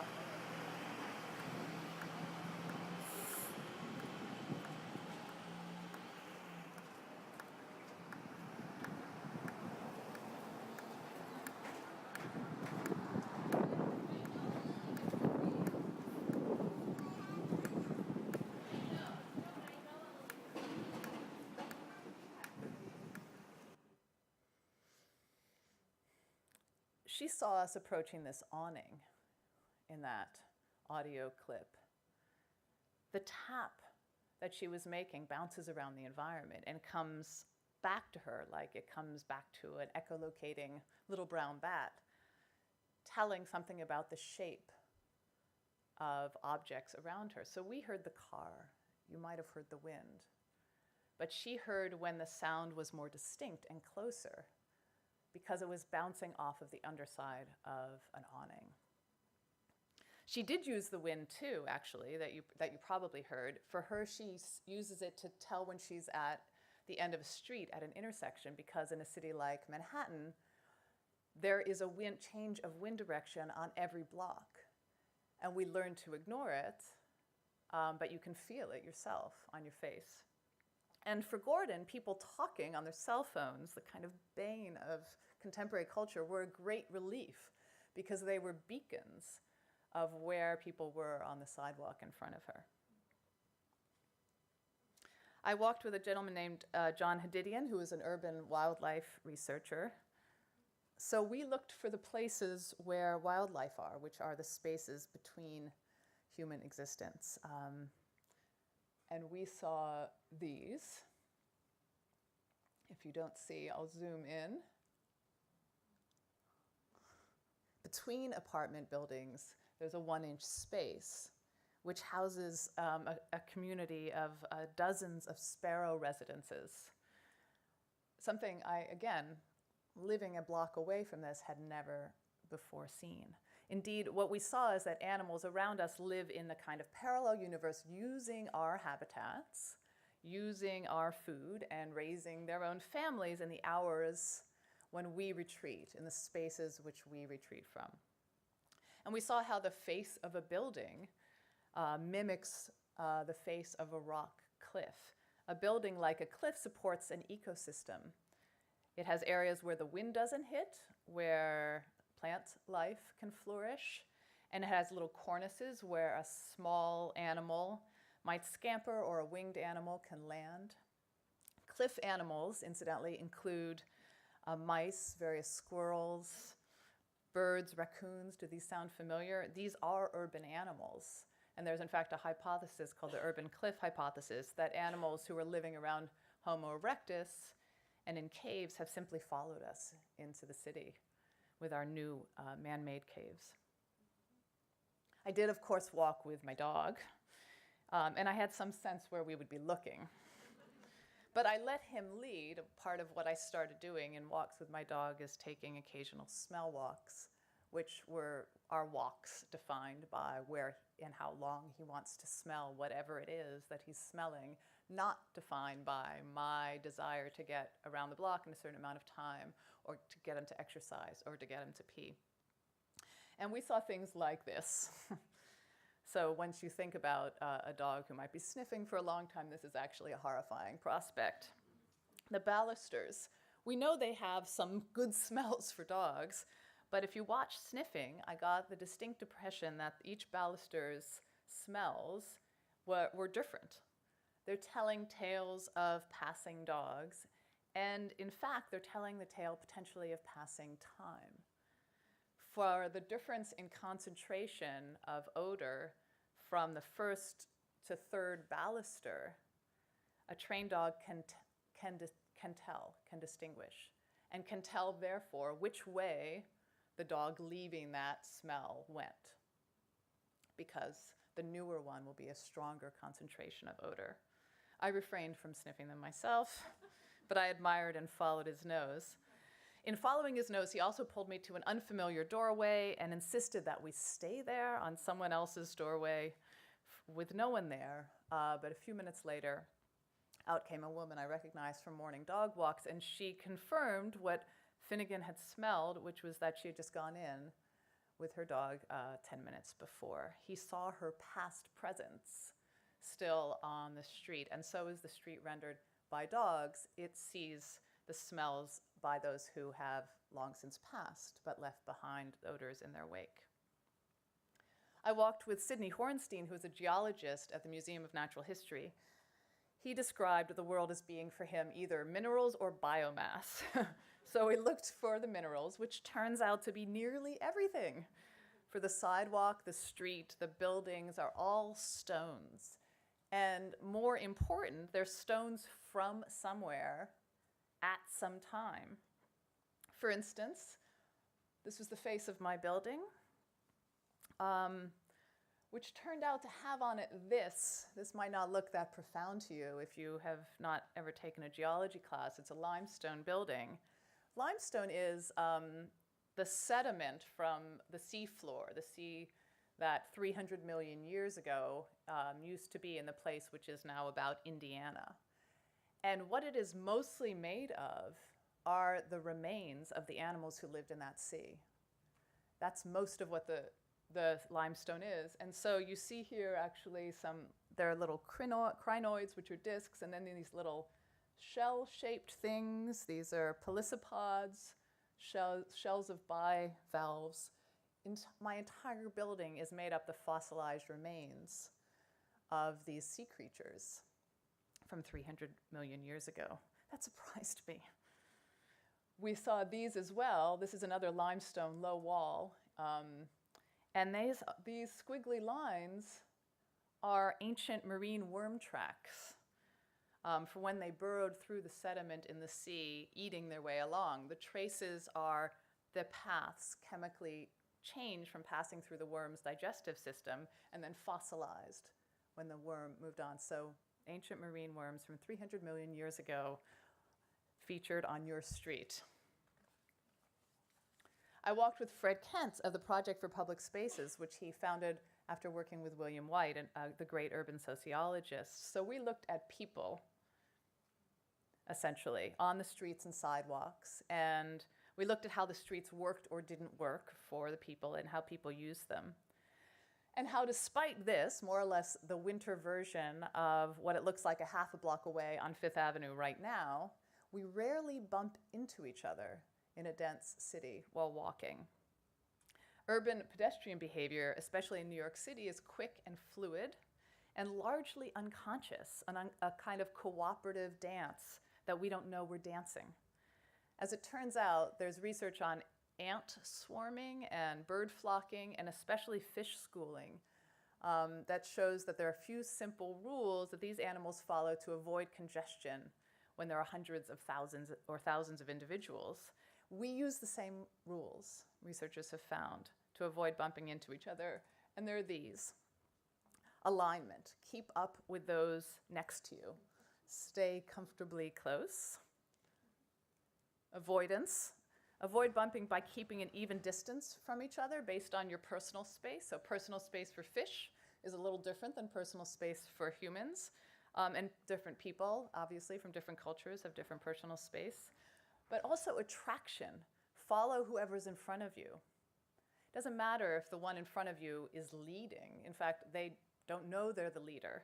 But if you follow them, and as the group turns, you get a new leader, you avoid bumping.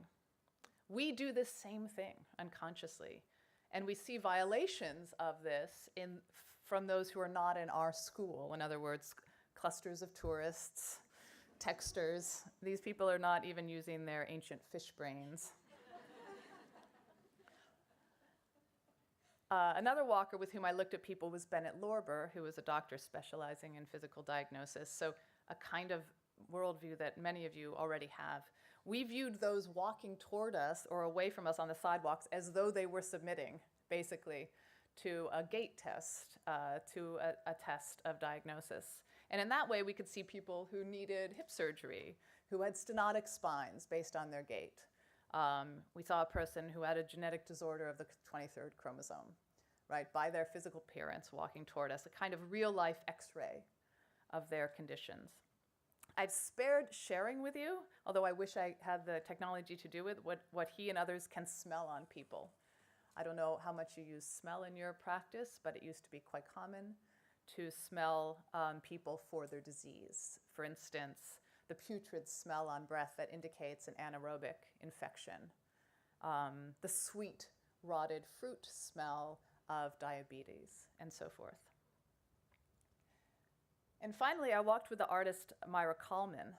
She showed me which was in many respects the adult version of that kind of childlike appreciation for the ordinary. For instance, we looked at the trash, the cast-off furniture and other leavings amid the fetid black bags on the streets of New York. Alfred Kazin, writing about walking in early 20th century New York City, spoke of the nude, shamed look of furniture, which is left outdoors as trash. Myra brought my attention to it and then re-rendered, for instance, this couch under our gaze into something elegant again. Kalman also showed me something about space in the city. She liked to talk to strangers and go into buildings, both of which made me very uncomfortable. But what I realized and what I saw simply through her way of trespassing through it was that there's an interesting collision of private and public spaces that you're walking through every time you walk down the street. So for instance, there's the private space, the personal space around ourselves that we carry with us, but we're walking on a public space, the sidewalk. We encounter things like newspaper stands, which are private, mailboxes, which are private public, federally owned, buildings which are private mostly, but in co-ops, for instance, in the city, you own not the building, but kind of an abstracted space within that building. If a building's door is opened, you, the public, might be invited in, but only on certain terms. Kalman traipsed right through all of these, therefore bringing them into relief. The result of this project for me was that my walks were forever changed. There is infinitely much to see in the simplest scene.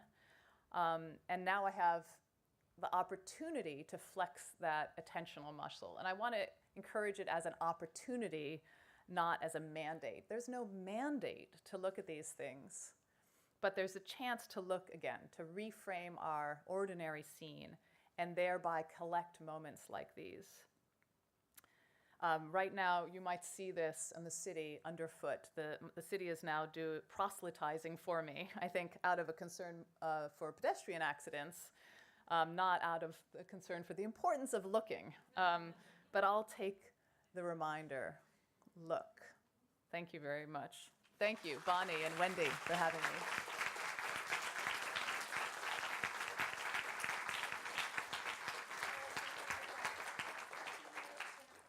Bonnie tells me I have about 15 minutes if there are any questions. And there are microphones being passed about. The questions are the best part, so please ask questions.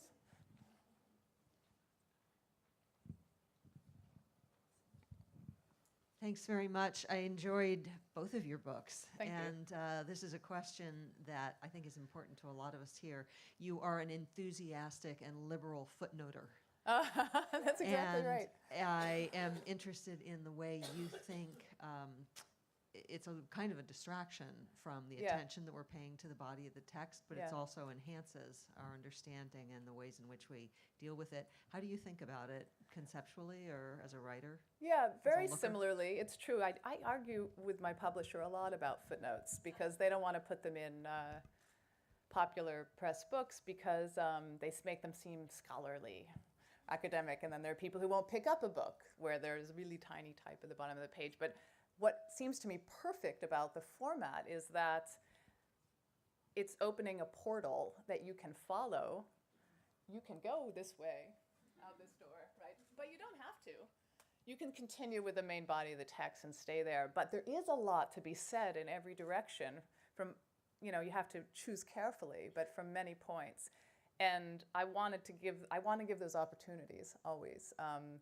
There's a great footnote. I've written about footnotes actually a little bit, and one of my favorites is a guy named Nicholson Baker, a novelist who also writes nonfiction. He wrote a whole book, The Mezzanine, which is mostly footnotes about traveling up an escalator. Actually, that's the whole book, traveling up an escalator. And the footnotes are all the sensory, memorial, experiential segues that you have, following all those paths in your mind. I think it's important. I liked Myra's ducking into, following some footnote into a building I'd never been in or even thought of being in. We always found something there. Thanks. Right here in front. Yes, I'm John Sadler from UT Southwestern. I'm a psychiatrist. I was really interested in the way you had your lookers accompany you, and it seems to me that not only did they not just look, but they started asking questions about what they were looking at, and so that there was a certain engagement, a reciprocity in a certain sense with the observer and the observed. I wondered if you could talk a little bit more about how we can enhance our questioning of what we're looking at. I think you're right. A social presence is really important in that case. My context is not ideal, but there is a great tradition, too, of walking and communicating, right? Just covering space. The peripatetic philosophers that just, if you're stuck, go for a walk. So going for a walk with a person seemed to me actually the ideal format. Actually, the harder part was this moment before that, which was getting them to say what they saw.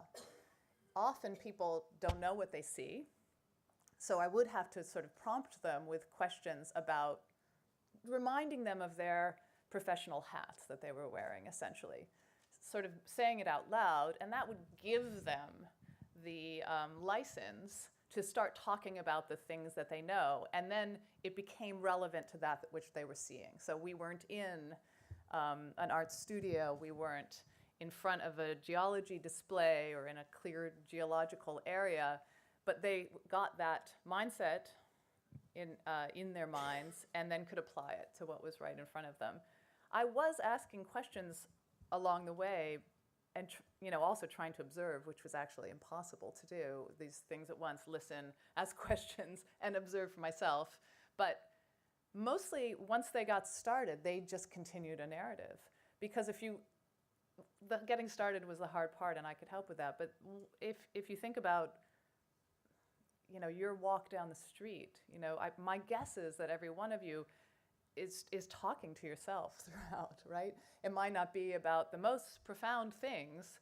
In my mind, they're very not profound often. But once that narrative started coming out of their mouth, and I allowed it by simply acknowledging it, it continued. I never had a problem with somebody stopping talking once I got them started.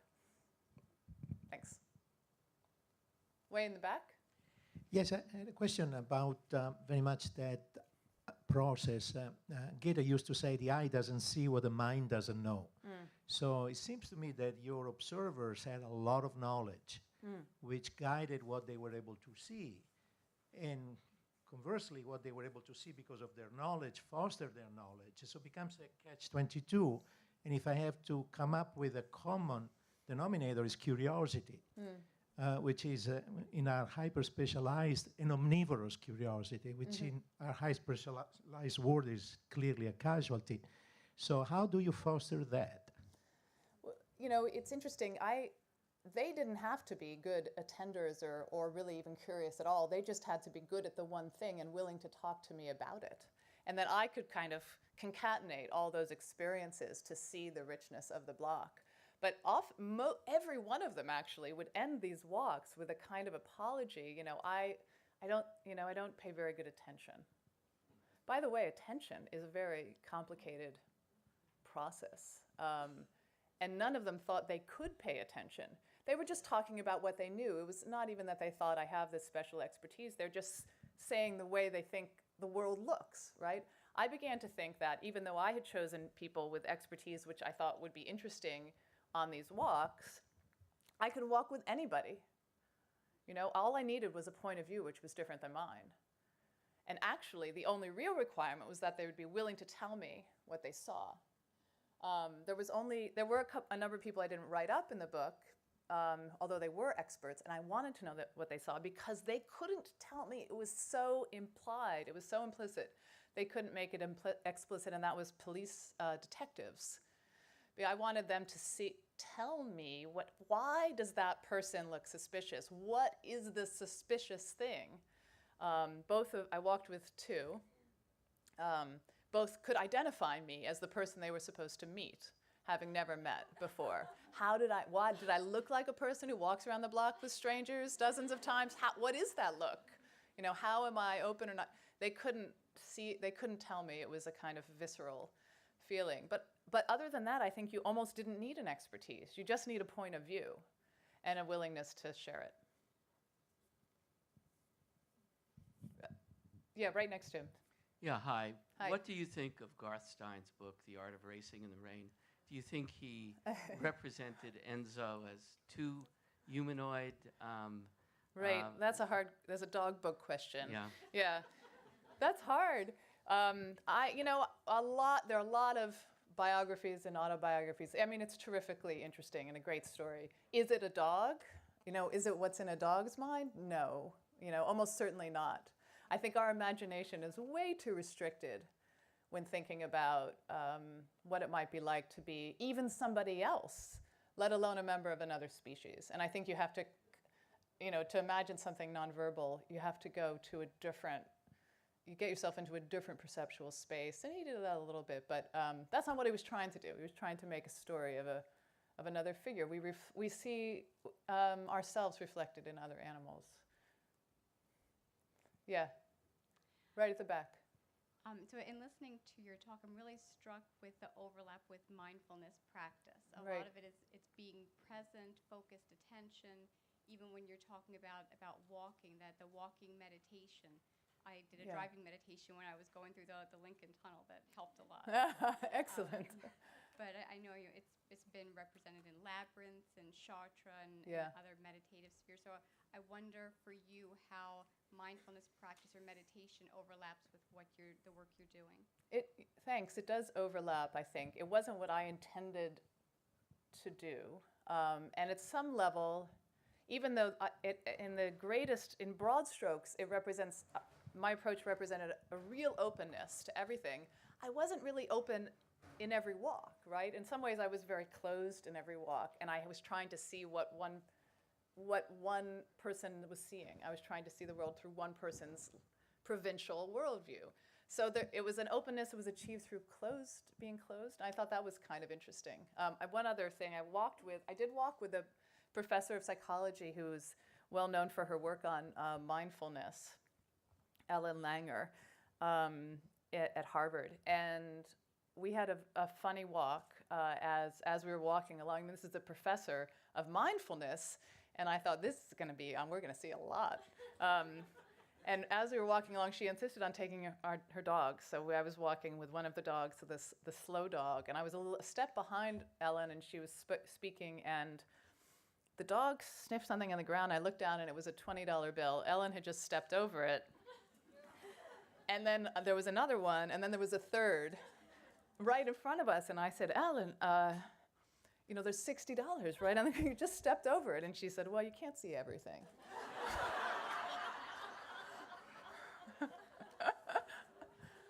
Right here, Irving. About 3 comments before about your eye only sees what the mind knows. Yeah. This has a very practical application in medicine. When you're teaching medical students and you've graduated and you're becoming a doctor. And so it turns out that physicians, takes about 10 years for physicians to really become superb clinicians. And what I mean by that is they begin to see things in patients, hear things from patients that we have never taught them. And these are the things we often refer to as pearls. And so how do you get the medical student or the intern to get to that 10-year point earlier? Right. And so one of the ways in which we're trying to do it with their observational skills is by giving them this experience of looking at something they know nothing about and find the details. But a very simple way is there are 4 magic words, and they are, is there anything more? And so you ask a student to describe, take a history, and they tell you what's what, and then you say, is there anything more? And if they keep going back each time, eventually they extract all that information, and then finally it becomes sort of second nature. And so, you go and see a patient. Say you're taking a walk with a gastroenterologist, and you meet someone who's burping, and you might ask a simple question, but he might ask 12 questions to get to the point. And so is there anything more? And I think this is a simple question that you can ask to stimulate someone to look further. So it's another way of saying deep looking. Look again. Look again. Great. I like it very much. Yeah, thanks. The doctor with whom I walked, Bennett Lorber, told me that he likes his practice, which will be parallel to, I think, an approach many of you will take. In his practice, he will bring around residents to see a patient, and then they'll talk to the patient for a minute, and then he'll have all the residents turn and look at the wall, and he'll say, tell me one thing about the patient. And he calls on someone, and they say, well, she has an IV in her left arm. And then they say, anything else? And they can't remember anything else. And he says, then I call on someone else, and she says, I was going to say she has an IV. And then Bennett would rattle off all the things he had noticed by doing that exercise in his head, anything more. The photos by the bedside, the Bible in her lap, the necklace that she's wearing, that she's in her own pajamas, not a hospital gown, all those things which are giving a picture, the idea of the color of one's skin being darker than the familial members, that's the great example. And so he does that himself, and he says the next time the residents go in the room, they're all peering in a perhaps peculiar way for the patient, way at the patient. Thanks. There was somebody right in the middle who was waiting. Yeah, last question. Thank you. So I really loved listening to you. What Thank you you. saw and what your companions in your walk saw is interesting. But listening to you, I think just your use of language is really, it was flowery and beautiful and evoked a sense of calmness for me specifically. And it just got me to think that in addition to the power of observation in just sort of teaching our residents and our medical students to observe, maybe we should also be teaching a corresponding language, because there's something really beautiful about sitting here for an hour or 45 minutes actually and just listening to you that was different from the content of what you spoke. And so we teach a whole new language as in this sort of transformative experience of when these very bright, ambitious, accomplished individuals apply to medical school. We brainwash them and we sort of have them come out at the other end of the car wash, and we wonder why it's harder for them to connect, and we have to reteach that to them. And there's something about both the use of language and the teaching of a certain language that might be something that I might walk away from this conference in wanting to explore further. So thank you for that. Thank you. Well, thank you for that. Thank you. I feel like I'm going to have a new appreciation for my dogs wandering when I just want to get back. I am trying very hard to keep us on time, and we're succeeding so far. So in that vein, I would ask that you are back in a seat in the theater by 11:45 when the next session will begin. If you just stay put, though, there are a few other important housekeeping announcements. When you come back in, again, we really need every seat. So if you would fill in all the way to the middle, there are a few seats down in the front, because I see a few people standing in the back, but there are some seats down here.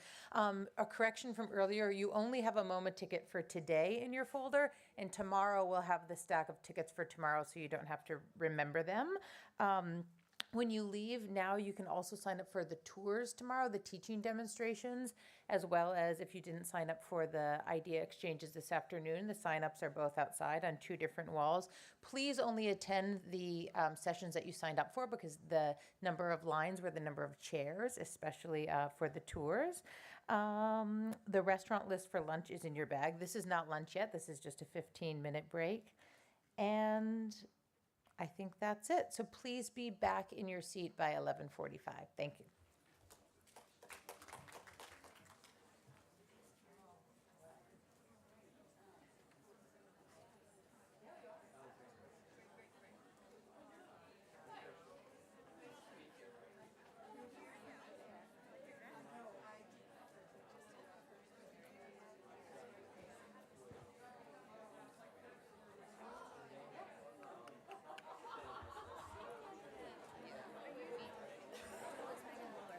Megan, how are you? Fabulous, great, good to see you.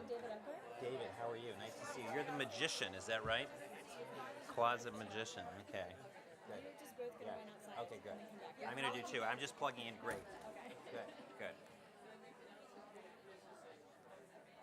This is Dr. Ken.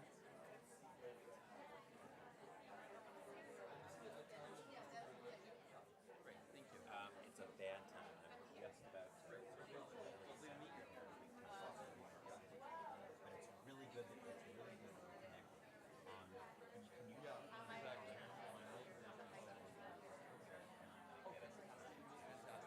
Hi, Wendy. Oh, thank you. I hope we'll be here tomorrow. Yes, I promise you. Just trying to clear out my other responsibilities, including this plenary that I'm about to open in a couple minutes. So, all right. Okay, good. Thank you. Perfect. Thanks so much.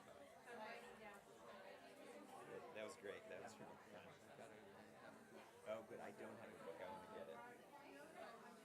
I'm going to get a copy for me and a copy for Shaw. Shaw will be here tomorrow. Yes. So you'll see him. No, I won't. Oh, I you gotta go won't. tomorrow. Will you say Oh, I hello wasn't to me? sure what time you were going tomorrow. Yes, I will absolutely say hello to you. I'm just going to plug this in here. I can figure out how to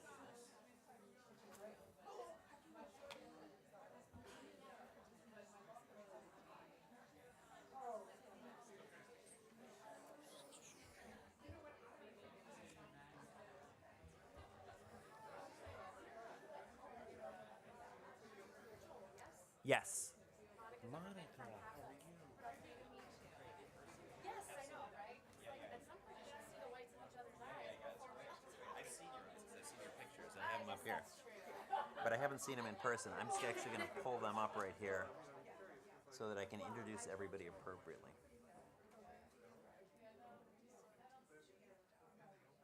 This is my, oops.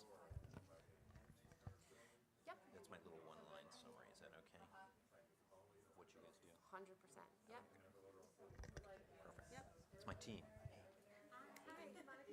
Nice to meet you, Travis. Did you guys coordinate your patterns and your coloring today? It's very, Right. very, very stylish. Good. And Lisa, good to see you in person. Yes, yes. We spoke on the phone. Yeah, a while ago. Great. Fabulous. No, Bonnie gets all of it. I'm just simply the timekeeper. I'm going to run to the boys' room real quick and I'll be right back. Okay, good.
Okay. Sorry. Sorry. Hi, nice to meet you.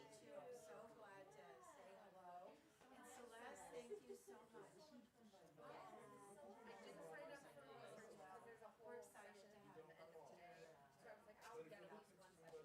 I'm trying to quick ice program some more. Want to be one? The people Probably other standing there looking at the people. Yeah. There's that moment experience, the people in the coffee shop. We're excited. I'm getting over that. There's like one. I just saw they shot Scream 4 in part in our house. There was murder in our house, but most of it across the street. It's a lousy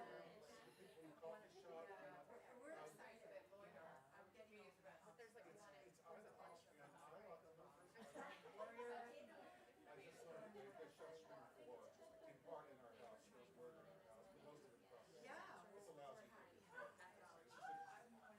And we were all in Central to watch the stream because we live in the house. Everybody started talking. I thought that was so funny. I thought it was a good sign. That's exactly. I said, this is actually a good sign. They don't mean it at all. Yeah, exploring where they started leaving. As they were starting to leave. That's my theory. And you were standing there. Now, Joel, you can stand. This is Sarah, who's the assistant on this project. My theory is there's somebody standing there looking and asking implicit, is this the person I'm looking for? Thank you for your time.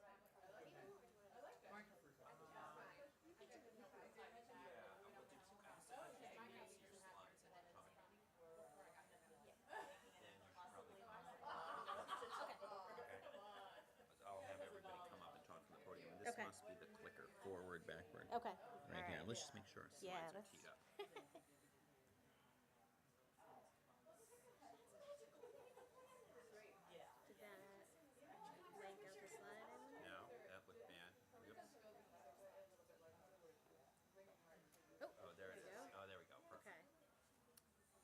do it test run. Yeah, there we go. Okay, good. Okay. Good. Great. Perfect. And Joel, this one just is introductory, and then it goes right into it. So, and you took that really roll through yesterday, your, don't, you said, yeah, I'm gonna try so hard not to chat. I mean, not Fabulous. it's just.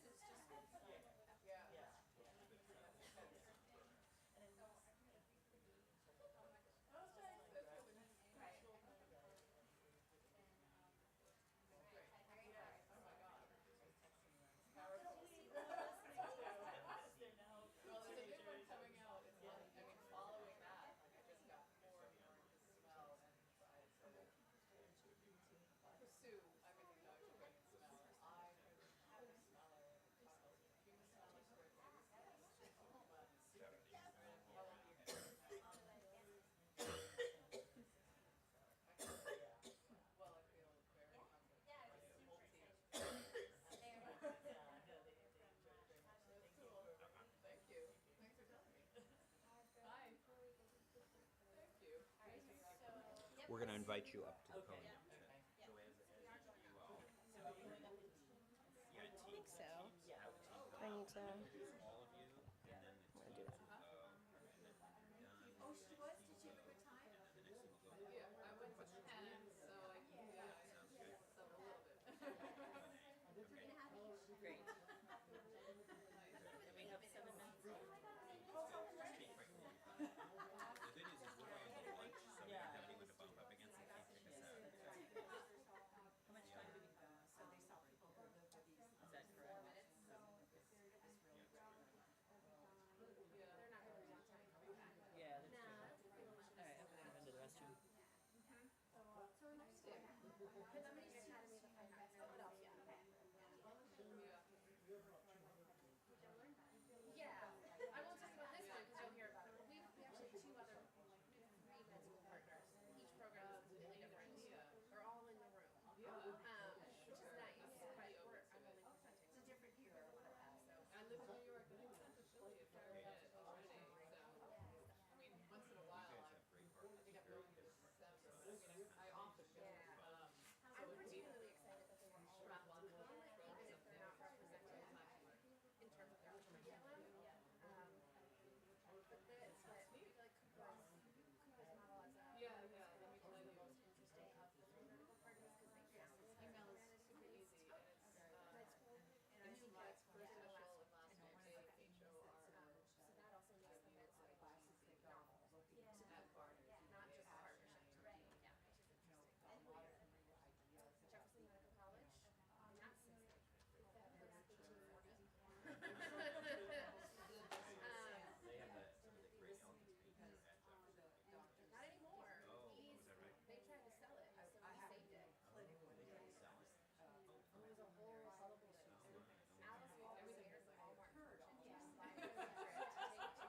Bentonville, Arkansas, to Crystal Bridges. He always is there. Yeah, let's talk about it. Okay. You can tell, right? Thank you. But because of How are you doing? it goes over the patrimony of Philadelphia, there was a Oh, good. in the contract that said she could have it unless the city of Philadelphia matched the offer price within 30 days. It just sort of good. And So started I waiting talking, in. and then they have. I went to sleep, woke up the next day, and was in the middle of a $68 million fundraising campaign in 30 days. Ridiculous. Yes, of course. No. I just want the thank you letters. But yeah, so it's still in Philly. It's solid. No, they have a facsimile of it, like a, but it was shared now between Philadelphia and so it moves back and forth every 4 or 5 years.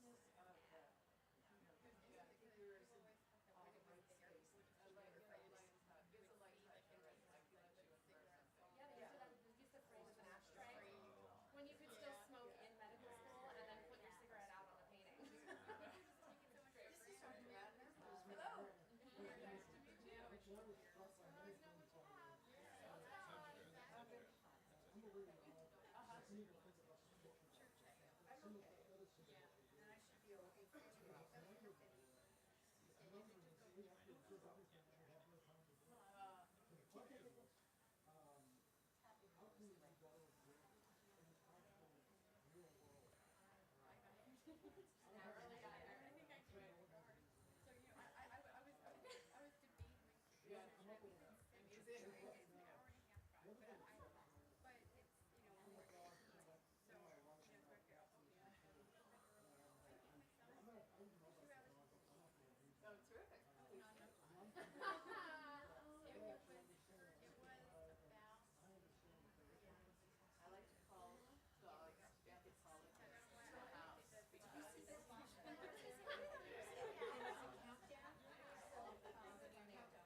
2-minute warning. I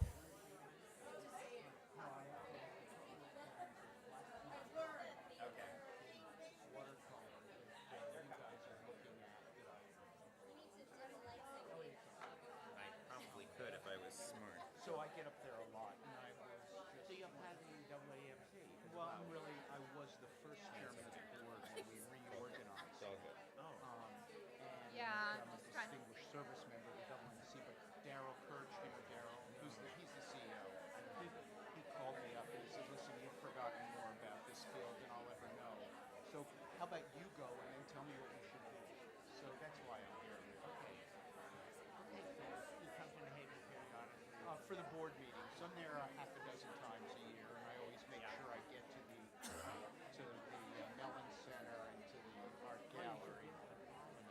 You know what, I'll do that sometime. Nice to chat with you.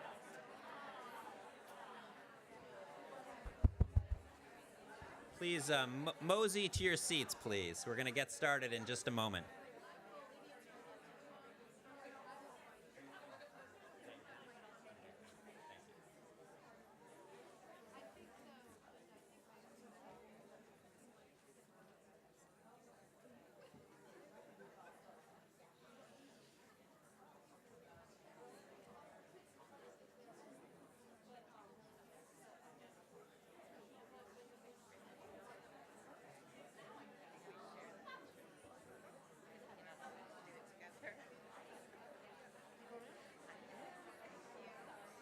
Hi.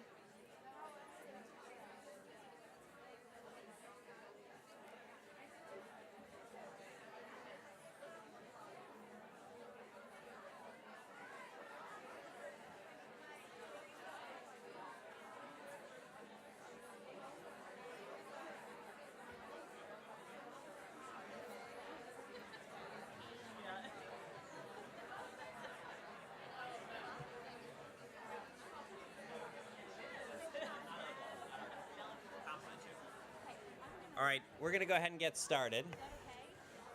We don't want to raise Bonnie's wrath, so we better stay on time. And I can already see the clock is ticking. My name is Joel Katz, and I am a general internist, infectious disease specialist, and medical educator at Brigham and Women's Hospital. And the first thing I want to do is just thank Bonnie for having had the vision, the energy, the chutzpah to put something like this together with so many people whose interests are very diverse yet overlap in a core passion around improving medical care through this unusual method. Many audiences I talk to, I have to explain to them how art and medicine are possibly connected, but I'm sure in this group I don't have to do that.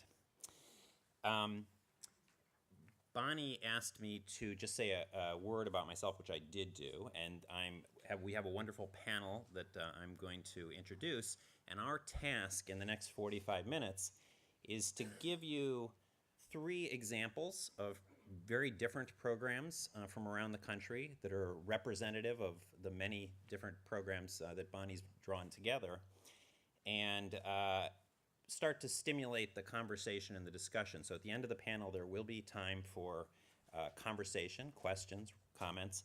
I've already learned that this crowd is not shy, and so we're going to, once we get to that piece, we're going to have you come to the microphones, say who you are and where you're from, and then ask us as many questions as you can. The art and medicine are linked together in ways that I don't need to explain, but I'm going to go into a few bits of it.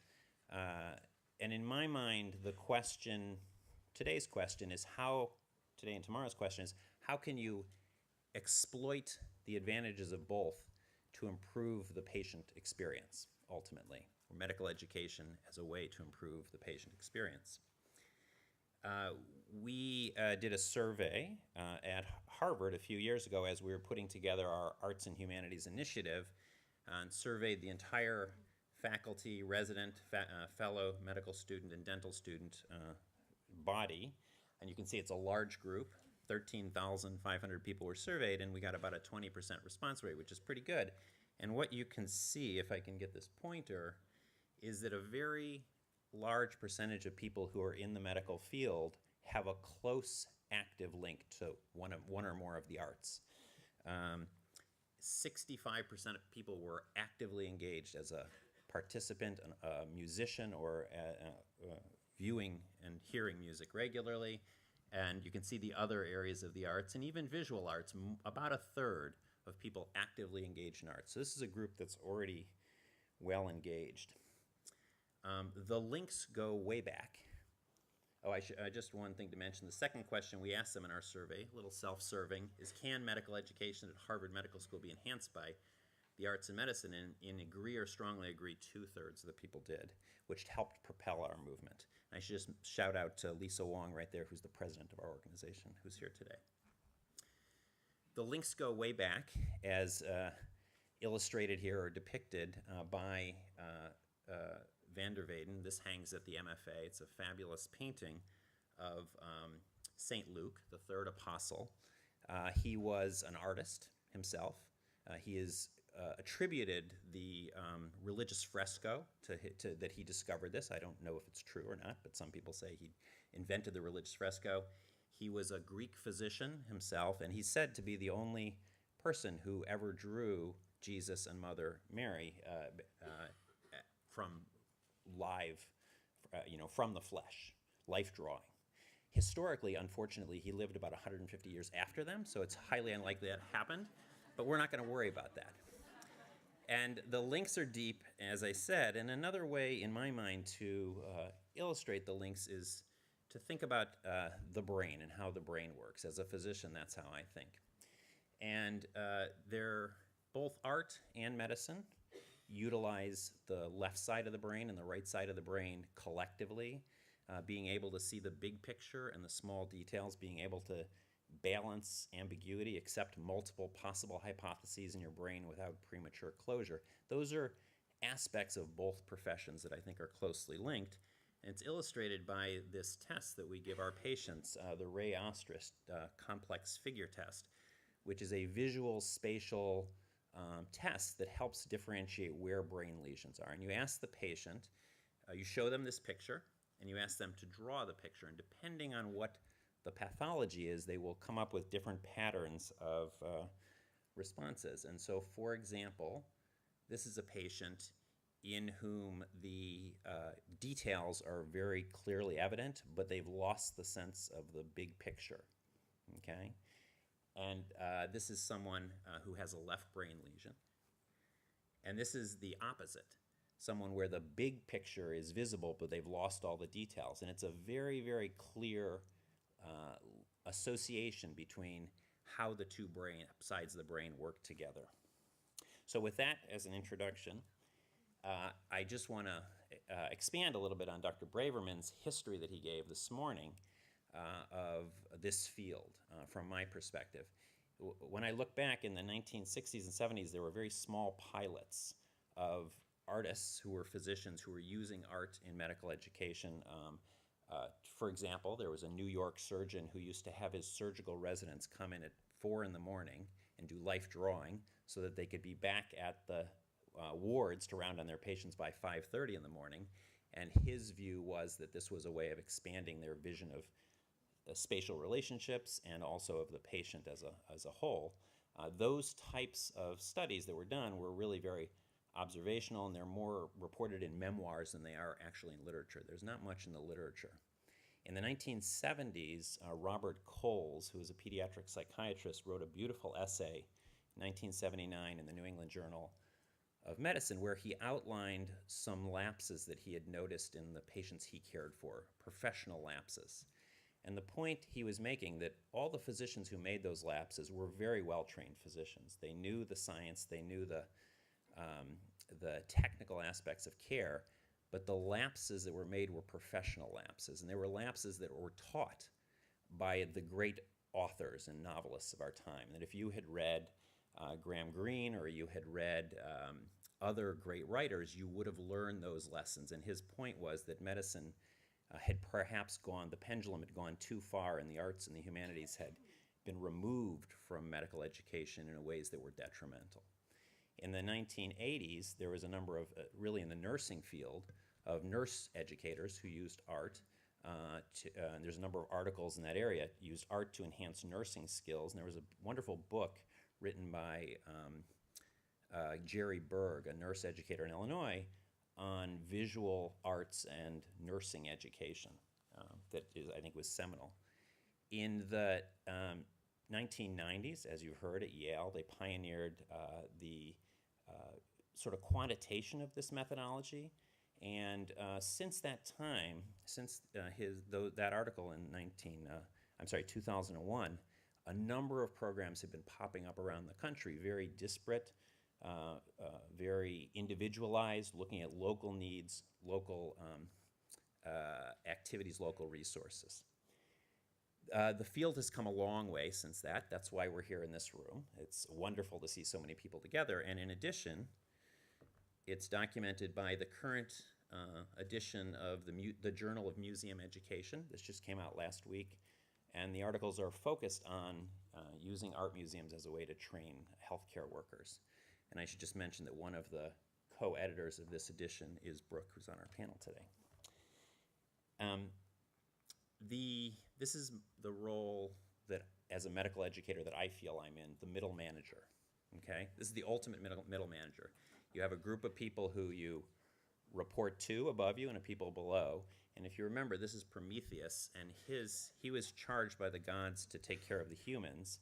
He saw their plight, he saw their misery, and he gave them fire as a way to improve their lives, and for that he was punished with eternally having a large eagle peck out his liver every day, okay? And as a medical educator, I feel that,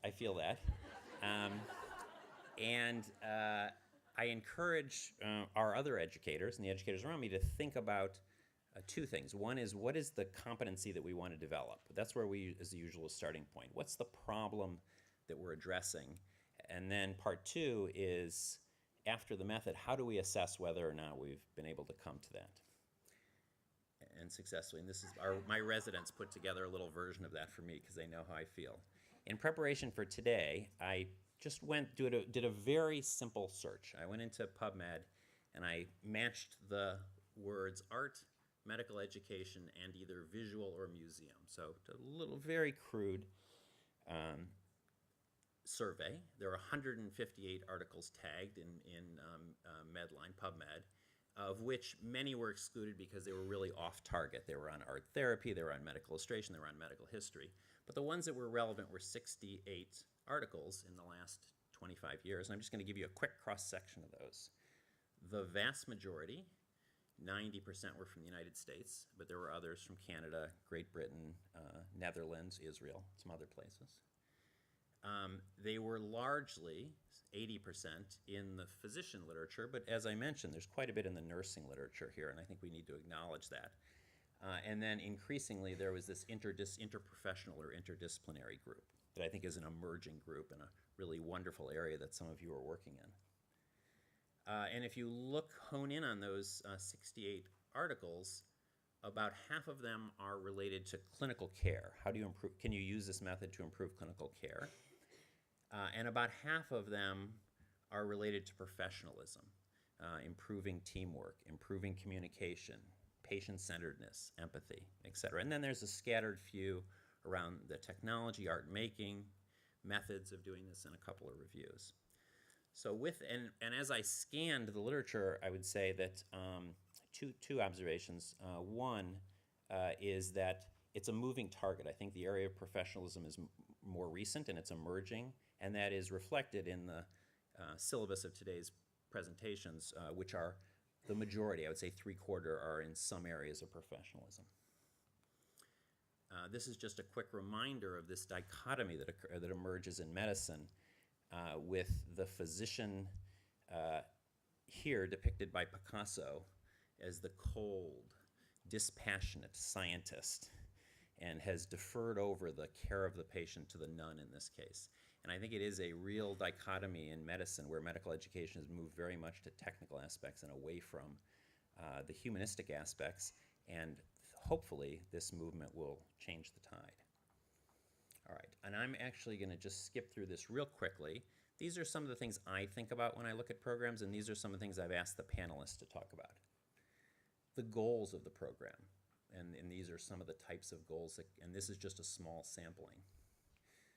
The curricular methods, we heard about VTS, we heard about art making, many, many other ways of addressing some of these issues that I think you'll all learn from your colleagues, and we're going to learn from our panelists today.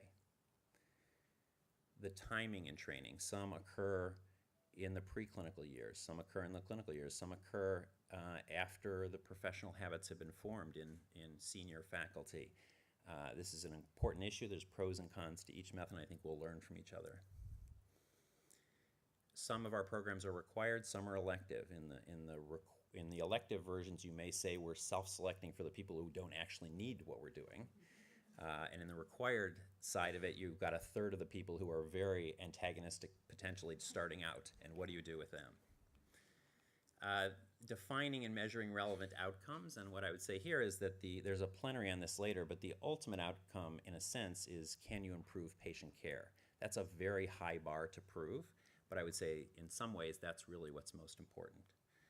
And then finally, opportunities to improve the medical center and the museum collaboration, which we're going to talk about. So with that as background, I want to acknowledge the many, many people who I've worked with and who all of us work with. This is really a collaborative activity, as you all know. Many of my collaborators are in this audience. And the first group I want to point to is the patients themselves.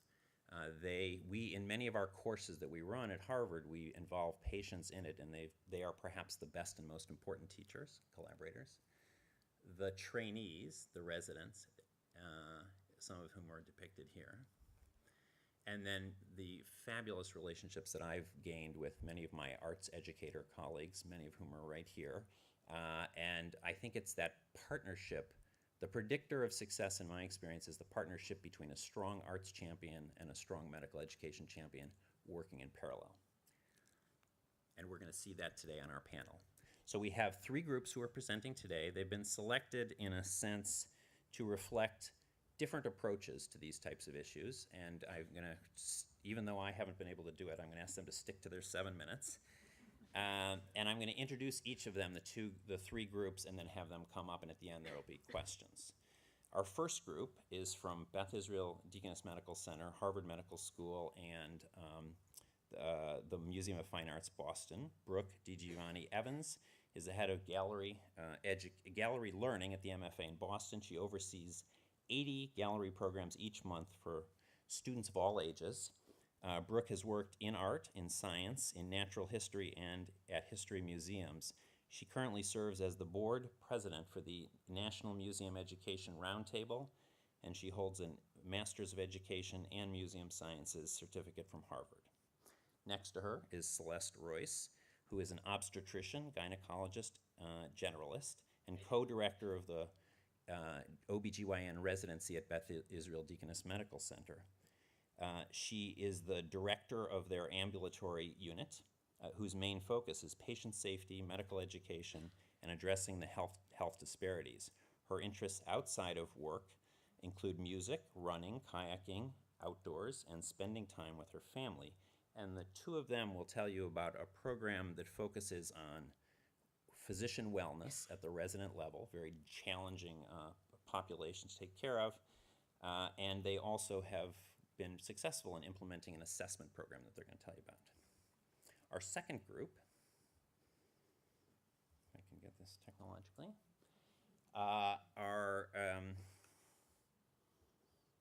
give me a second, are in the middle. And first over there is Lisa Churcheo, who is an assistant professor of medicine at Cooper Medical School of Rowan University and teaches and a teaching fellow at the Academy of Master Educators.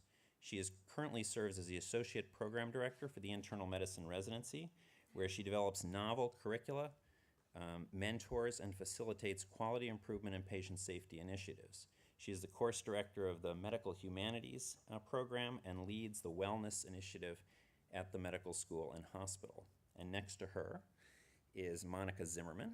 Monica is the director of museum education at the Pennsylvania Academy of Fine Arts in Philadelphia, Pennsylvania. And they collaborate not only with Cooper Medical School, but with other medical schools in the Philadelphia area. She is a lecturer in museum studies graduate program of the University of the Arts, and she received her MA from the University of the Arts in Museum Communication and a BA from Goshen College in English. And together they're going to tell you about one of their programs which focuses on building clinical skills and putting it into a historical context. They incorporate art making, which is very unique, and art therapy, and they have a very, unlike the first program, they have a very wide range of student participants. And our third group that we're very lucky to have here from University of South Florida are on the end. And we'll start with Megan Voller, who is an associate curator and art in health program and director at the University of South Florida Contemporary Art Museum, where she organizes exhibitions and educational programs. She also maintains a practice as a visual art critic.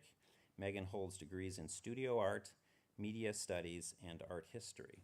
And next to her is David Ecker, who is assistant professor of hospital medicine at the University of South Florida, where he plays a large role in the development, innovation, and delivery of undergraduate medical education. His interests in medical education include competency-based education, clinical skills development, interprofessional training, and simulation.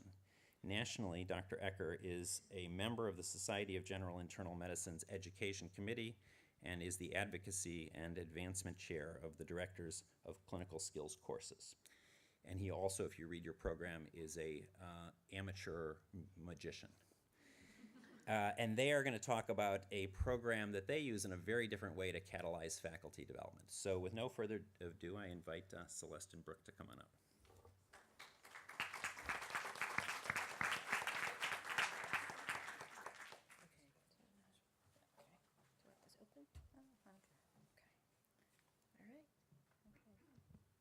Good morning, everyone. Thank you all for coming, and I'd like to thank Bonnie and Joel for the opportunity for us to present today. Museum of Fine Arts has been doing medical programs, hosting them and leading them for about 13 years now, and I personally have been teaching them for about 7 years. I'd like to do just a quick shout out to some colleagues that are here today that have made really important contributions to these programs: Ray Williams, Corinne Zimmerman, Mariah Quinn, and also Joel Katz. Okay. So I'm going to tell you about our Night at the Museum program. This is a program that we started in 2014, and it was inspired by me attending a Harvard Medical School Academy presentation that Dr. Katz and Brooke were at. And they outlined some previous programs that had been developed. I was in the process of developing a curriculum for a residency preparation elective for fourth-year medical students going into OBGYN, which is known in the vernacular as a boot camp, which I recognize is a little bit dissonant from what we're trying to do here, which is instill wellness and self-reflection and self-care. But at any rate, I was trying to develop this curriculum, and I wanted to emphasize to the students at this very pivotal point in their development as physicians how important it is to pay attention to our own well-being, to develop habits of self-reflection and self-care. And so I stumbled on this program.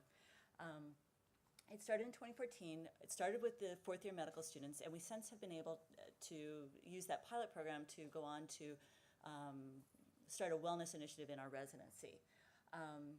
The program that we perform with the residents is in the evenings. It is outside of clinical time, and it's in what's called protected time for the residents. And the first year that we did it, we had actually 24 participants. It was a voluntary activity, and we evaluated it by using a validated survey called the Perceived Stress Survey, both before and immediately after the program. So the goals of our program were to provide a very convenient, doable, short activity, so ideally suited to residents and fourth-year medical students, that promotes wellness and emphasizes the importance of self-care and self-reflection. That also helps to decrease their stress level, and to also, on the resident side, because these are people who are working in teams and who are ideally providing patient-centered care, to improve their ability to communicate with one another and function as team members. So we want to design an accessible activity and an activity where they would develop mindfulness and self-reflection. So to give you a quick sense of what the activity includes in their time in the museum, when they arrive, we do a quick introduction, reminding them, which I think we've referenced earlier from other speakers, there are no emergencies in art, so they can all relax. And then also reminding them that there are many right answers when talking about works of art. Some people are sort of reluctant to discuss their observations, so we like to encourage them to remember that all their observations are valid. They do 4 different activities in the galleries, starting with an introduction using visual thinking strategies. Then we head and do a metaphors activity in contemporary art, moving on to a drawing activity where they all work together to draw one sculpture, and then end with a relaxation. These 4 activities are designed around keeping them in both a large group and then also giving them opportunities to work in small groups together. As I mentioned, we go across multiple collection areas. This is an image from our European collection where we often do our visual thinking strategies exercise. And we really try and rotate between discussion and also hands-on art making and kind of vary it up. So they're doing a variety of different things across their time. Each activity that we do ends with an opportunity to discuss how this relates to their clinical practice, either in a group discussion or often we have them write on note cards a reflection activity. So we thought we'd give you a taste of one of these activities. So what I'd like you to do is just take a moment to experience this exercise. So if you feel comfortable, I'd ask everyone to close their eyes and to imagine that you've walked into a darkened, quiet gallery space. You are surrounded by some beautiful life-size Buddhist sculptures made out of wood and metal and stone. And take 3 deep cleansing breaths in and out as you center yourself in this space.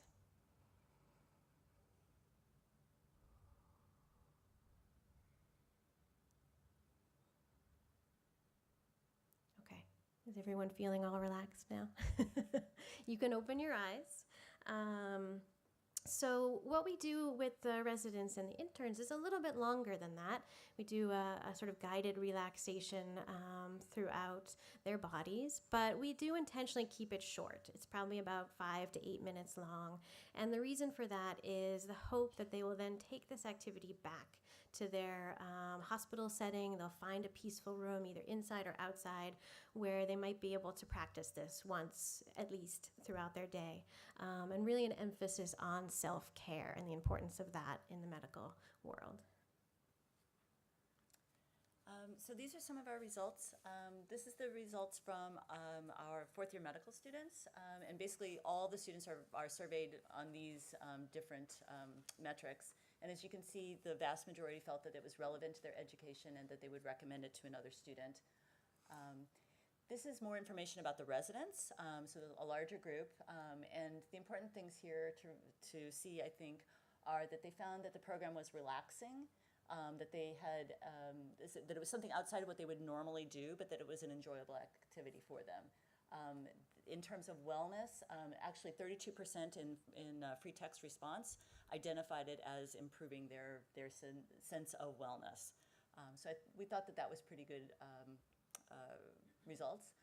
Interestingly, this was an audience that was from HMS for the most part, so 42% had already participated in some kind of similar activity, thanks probably to Dr. Katz. These are some of the quotes that came from the groups.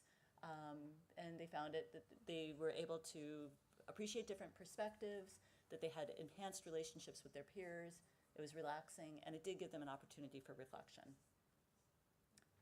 And we can talk about future directions because we're out of time. Sure. Do you want to talk about the workshop? Yeah, so ideally we're going to be promoting this for our faculty and also out to other residency programs at the Beth Israel. We're also using those responses that we've taken from the evaluation, both qualitative and quantitative, and writing an article as we speak, which hopefully will be submitted this week. And then hoping to add maybe some additional exercises to the curriculum next year, with perhaps a focus on working with patients who are dying and their families, and how best to kind of cope with that as a doctor. Great. Thank you.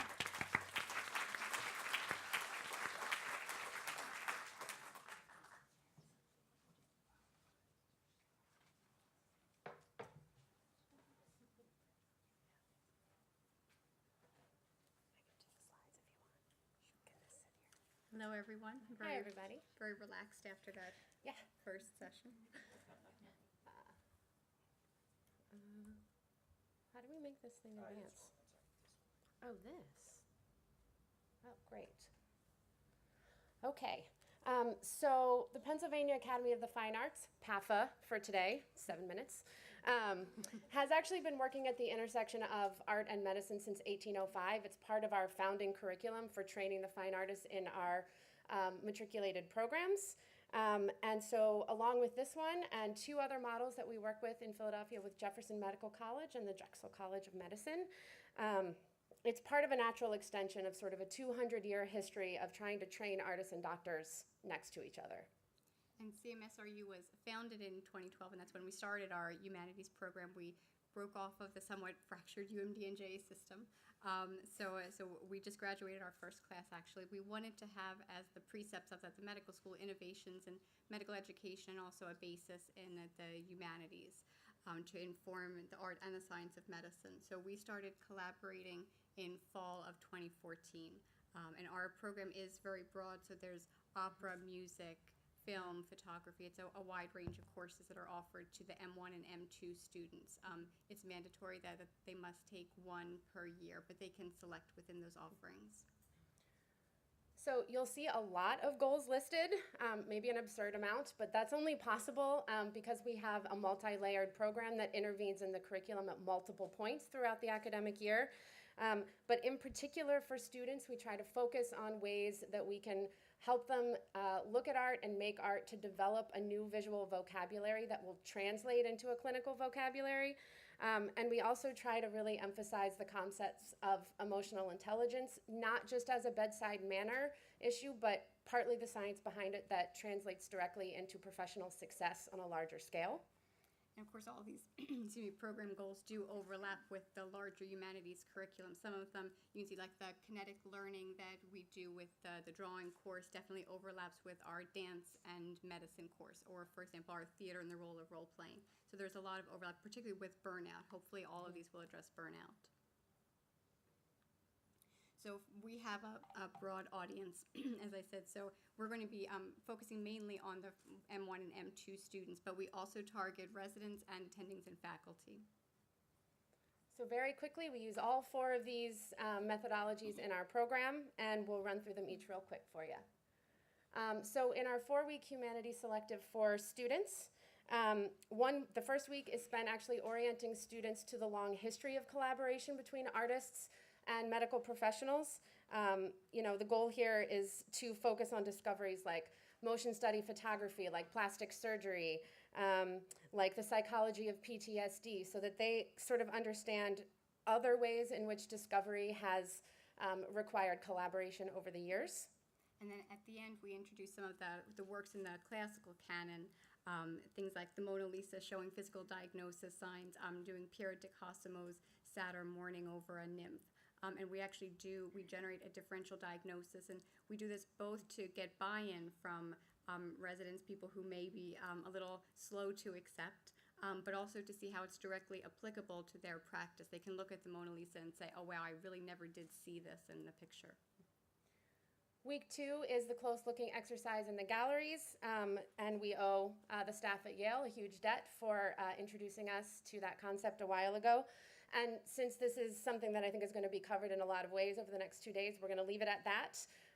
But the one thing I do want to point out is that the most important part of that, in my experience, is consistently and highly trained facilitators, particularly during the debrief at the end when we're trying to get students to understand what they just learned. The third week is the drawing exercise for students. We are in a unique position as a university to have access to a large variety of nude models with very different physical presentations.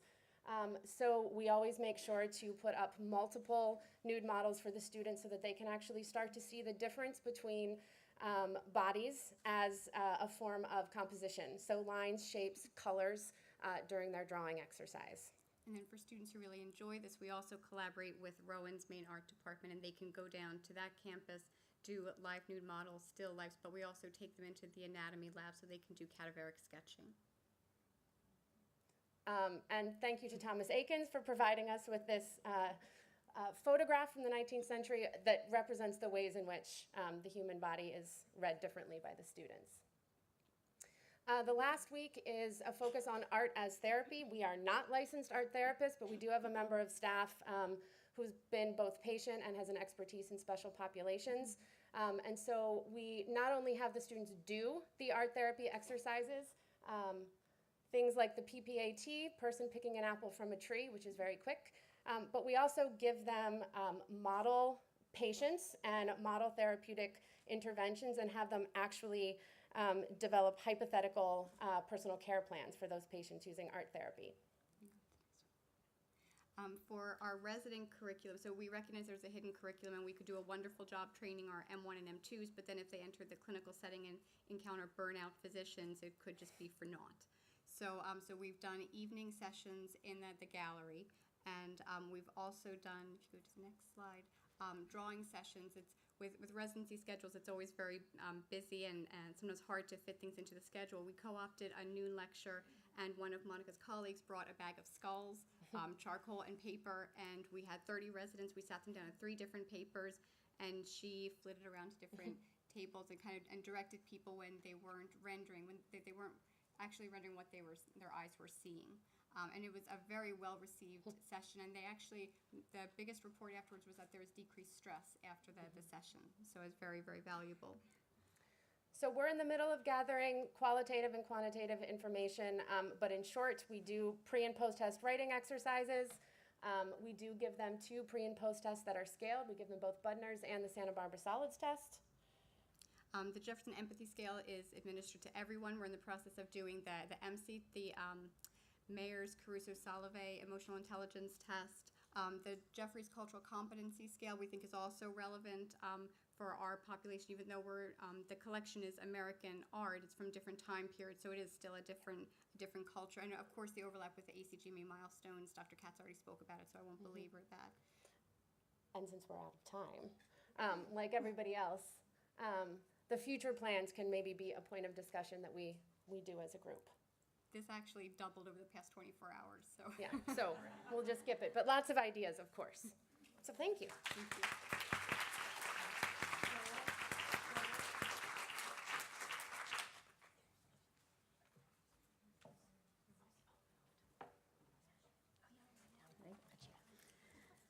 Thank you so much for having us. It's particularly meaningful to be presenting in this context because of the wonderful work associated with Harvard's elective course, Training the Eye.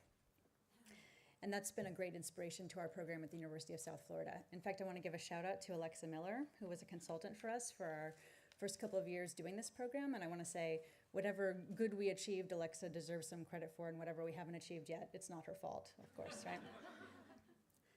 So in 2012, we set out to create, I guess I'm on the right slide, a series of arts-based observation workshops for health students after learning about Training the Eye, and its basis in visual thinking strategies, a method that many of us use and value for its flexibility and utility in a variety of contexts.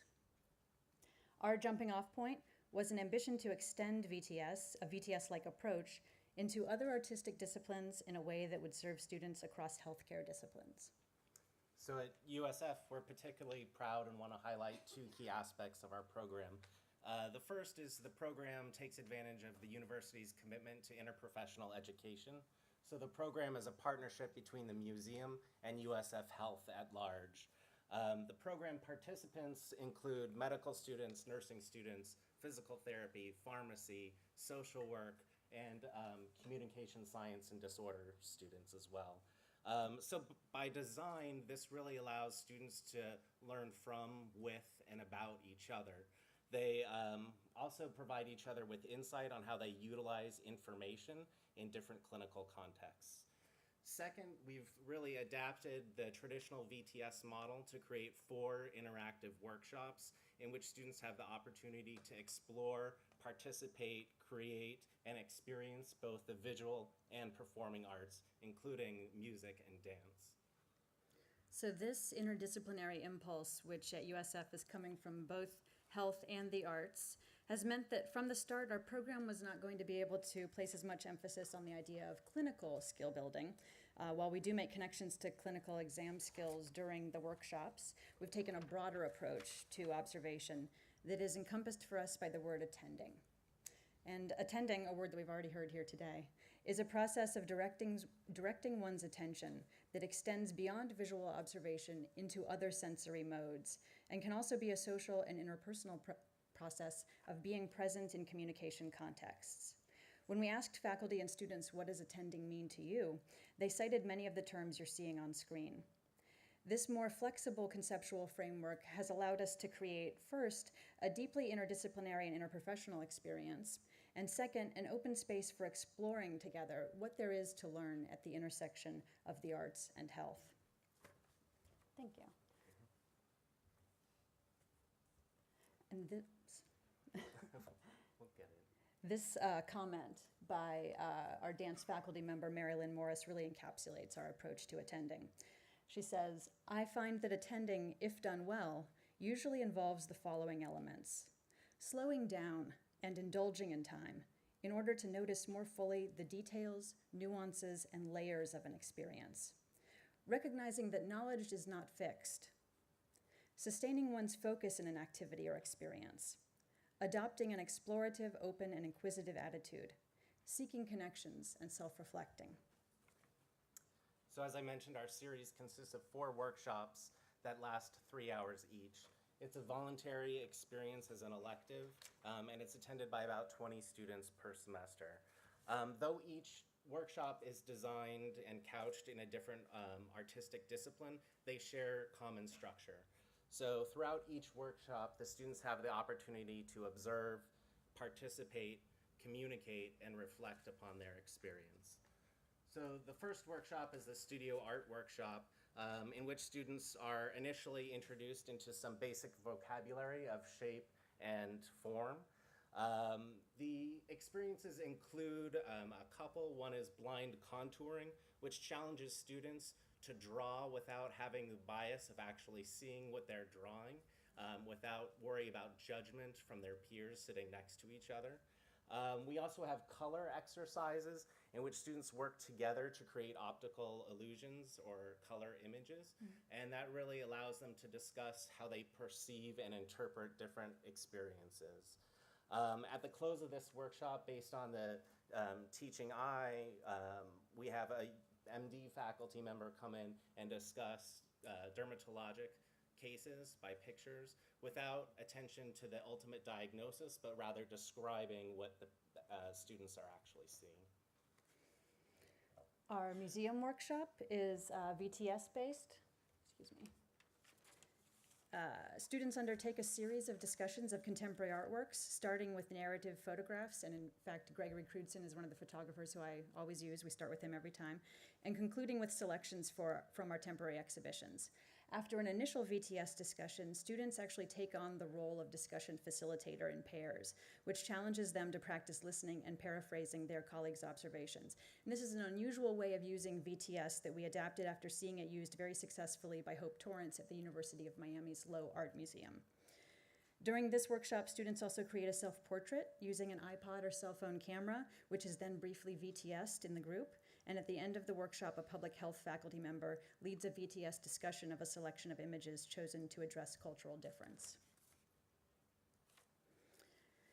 In order to achieve the same effect of quickly introducing students to a basic terminology of movement, dance professor Mary Lynn Morris has built her workshop around Laban movement analysis. This set of terms breaks down movement into elements of body, shape, space, and effort. After these elements are introduced, they can be used to describe or to guide students in movement. Students compare and contrast impressions that various types of movement convey. For example, after exchanging handshakes with various degrees of effort. They practice moving through space using styles of movement and reflect on their changes in perception and how they relate to others as a result. They partner up, They partner up and improvise poses describing what they see in the other's body positioning and vice versa. And finally is our listening workshop, where our music professor, Paul Reller, walks students through a blind exercise where we already experienced earlier today, where students work in pairs, one's blindfolded and one is not, and they guide each other through the room. Then during the debrief, they're able to reflect on the experience of having vision separated from their hearing. And finally, we're also out of time, so we'll engage in the future directions, but we are focused on assessments. We're adding some other scales and tools, and really working to remove the compartmentalization of the arts from the science of medicine and really infuse it within the actual curriculum. Thank you. Thank you. Great. Thank you so much to the panel. Wonderful. We want to make sure that you have an opportunity to perhaps chat with them afterwards about their programs. We're running a little bit behind, and we want to make sure that you do get your hour. Sometimes it's a little longer to get your lunch in New York, but thank you so much. And I think Carrie has a couple of announcements. So the restaurant list is in your packet. Also at MoMA, the cafe on the second floor, and there's a cafe called Terrace 5 on the 5th floor, are open. You have a MoMA ticket in your folder if you want to go there. We want to start promptly at 2, so please return to the theater and be sitting in your seat by then. And if you're on the 2 o'clock panel, if you could report down here about 10 minutes beforehand, that would be great. And if you haven't signed up for this afternoon's breakouts or tomorrow's teaching demonstrations, please do so. Thanks.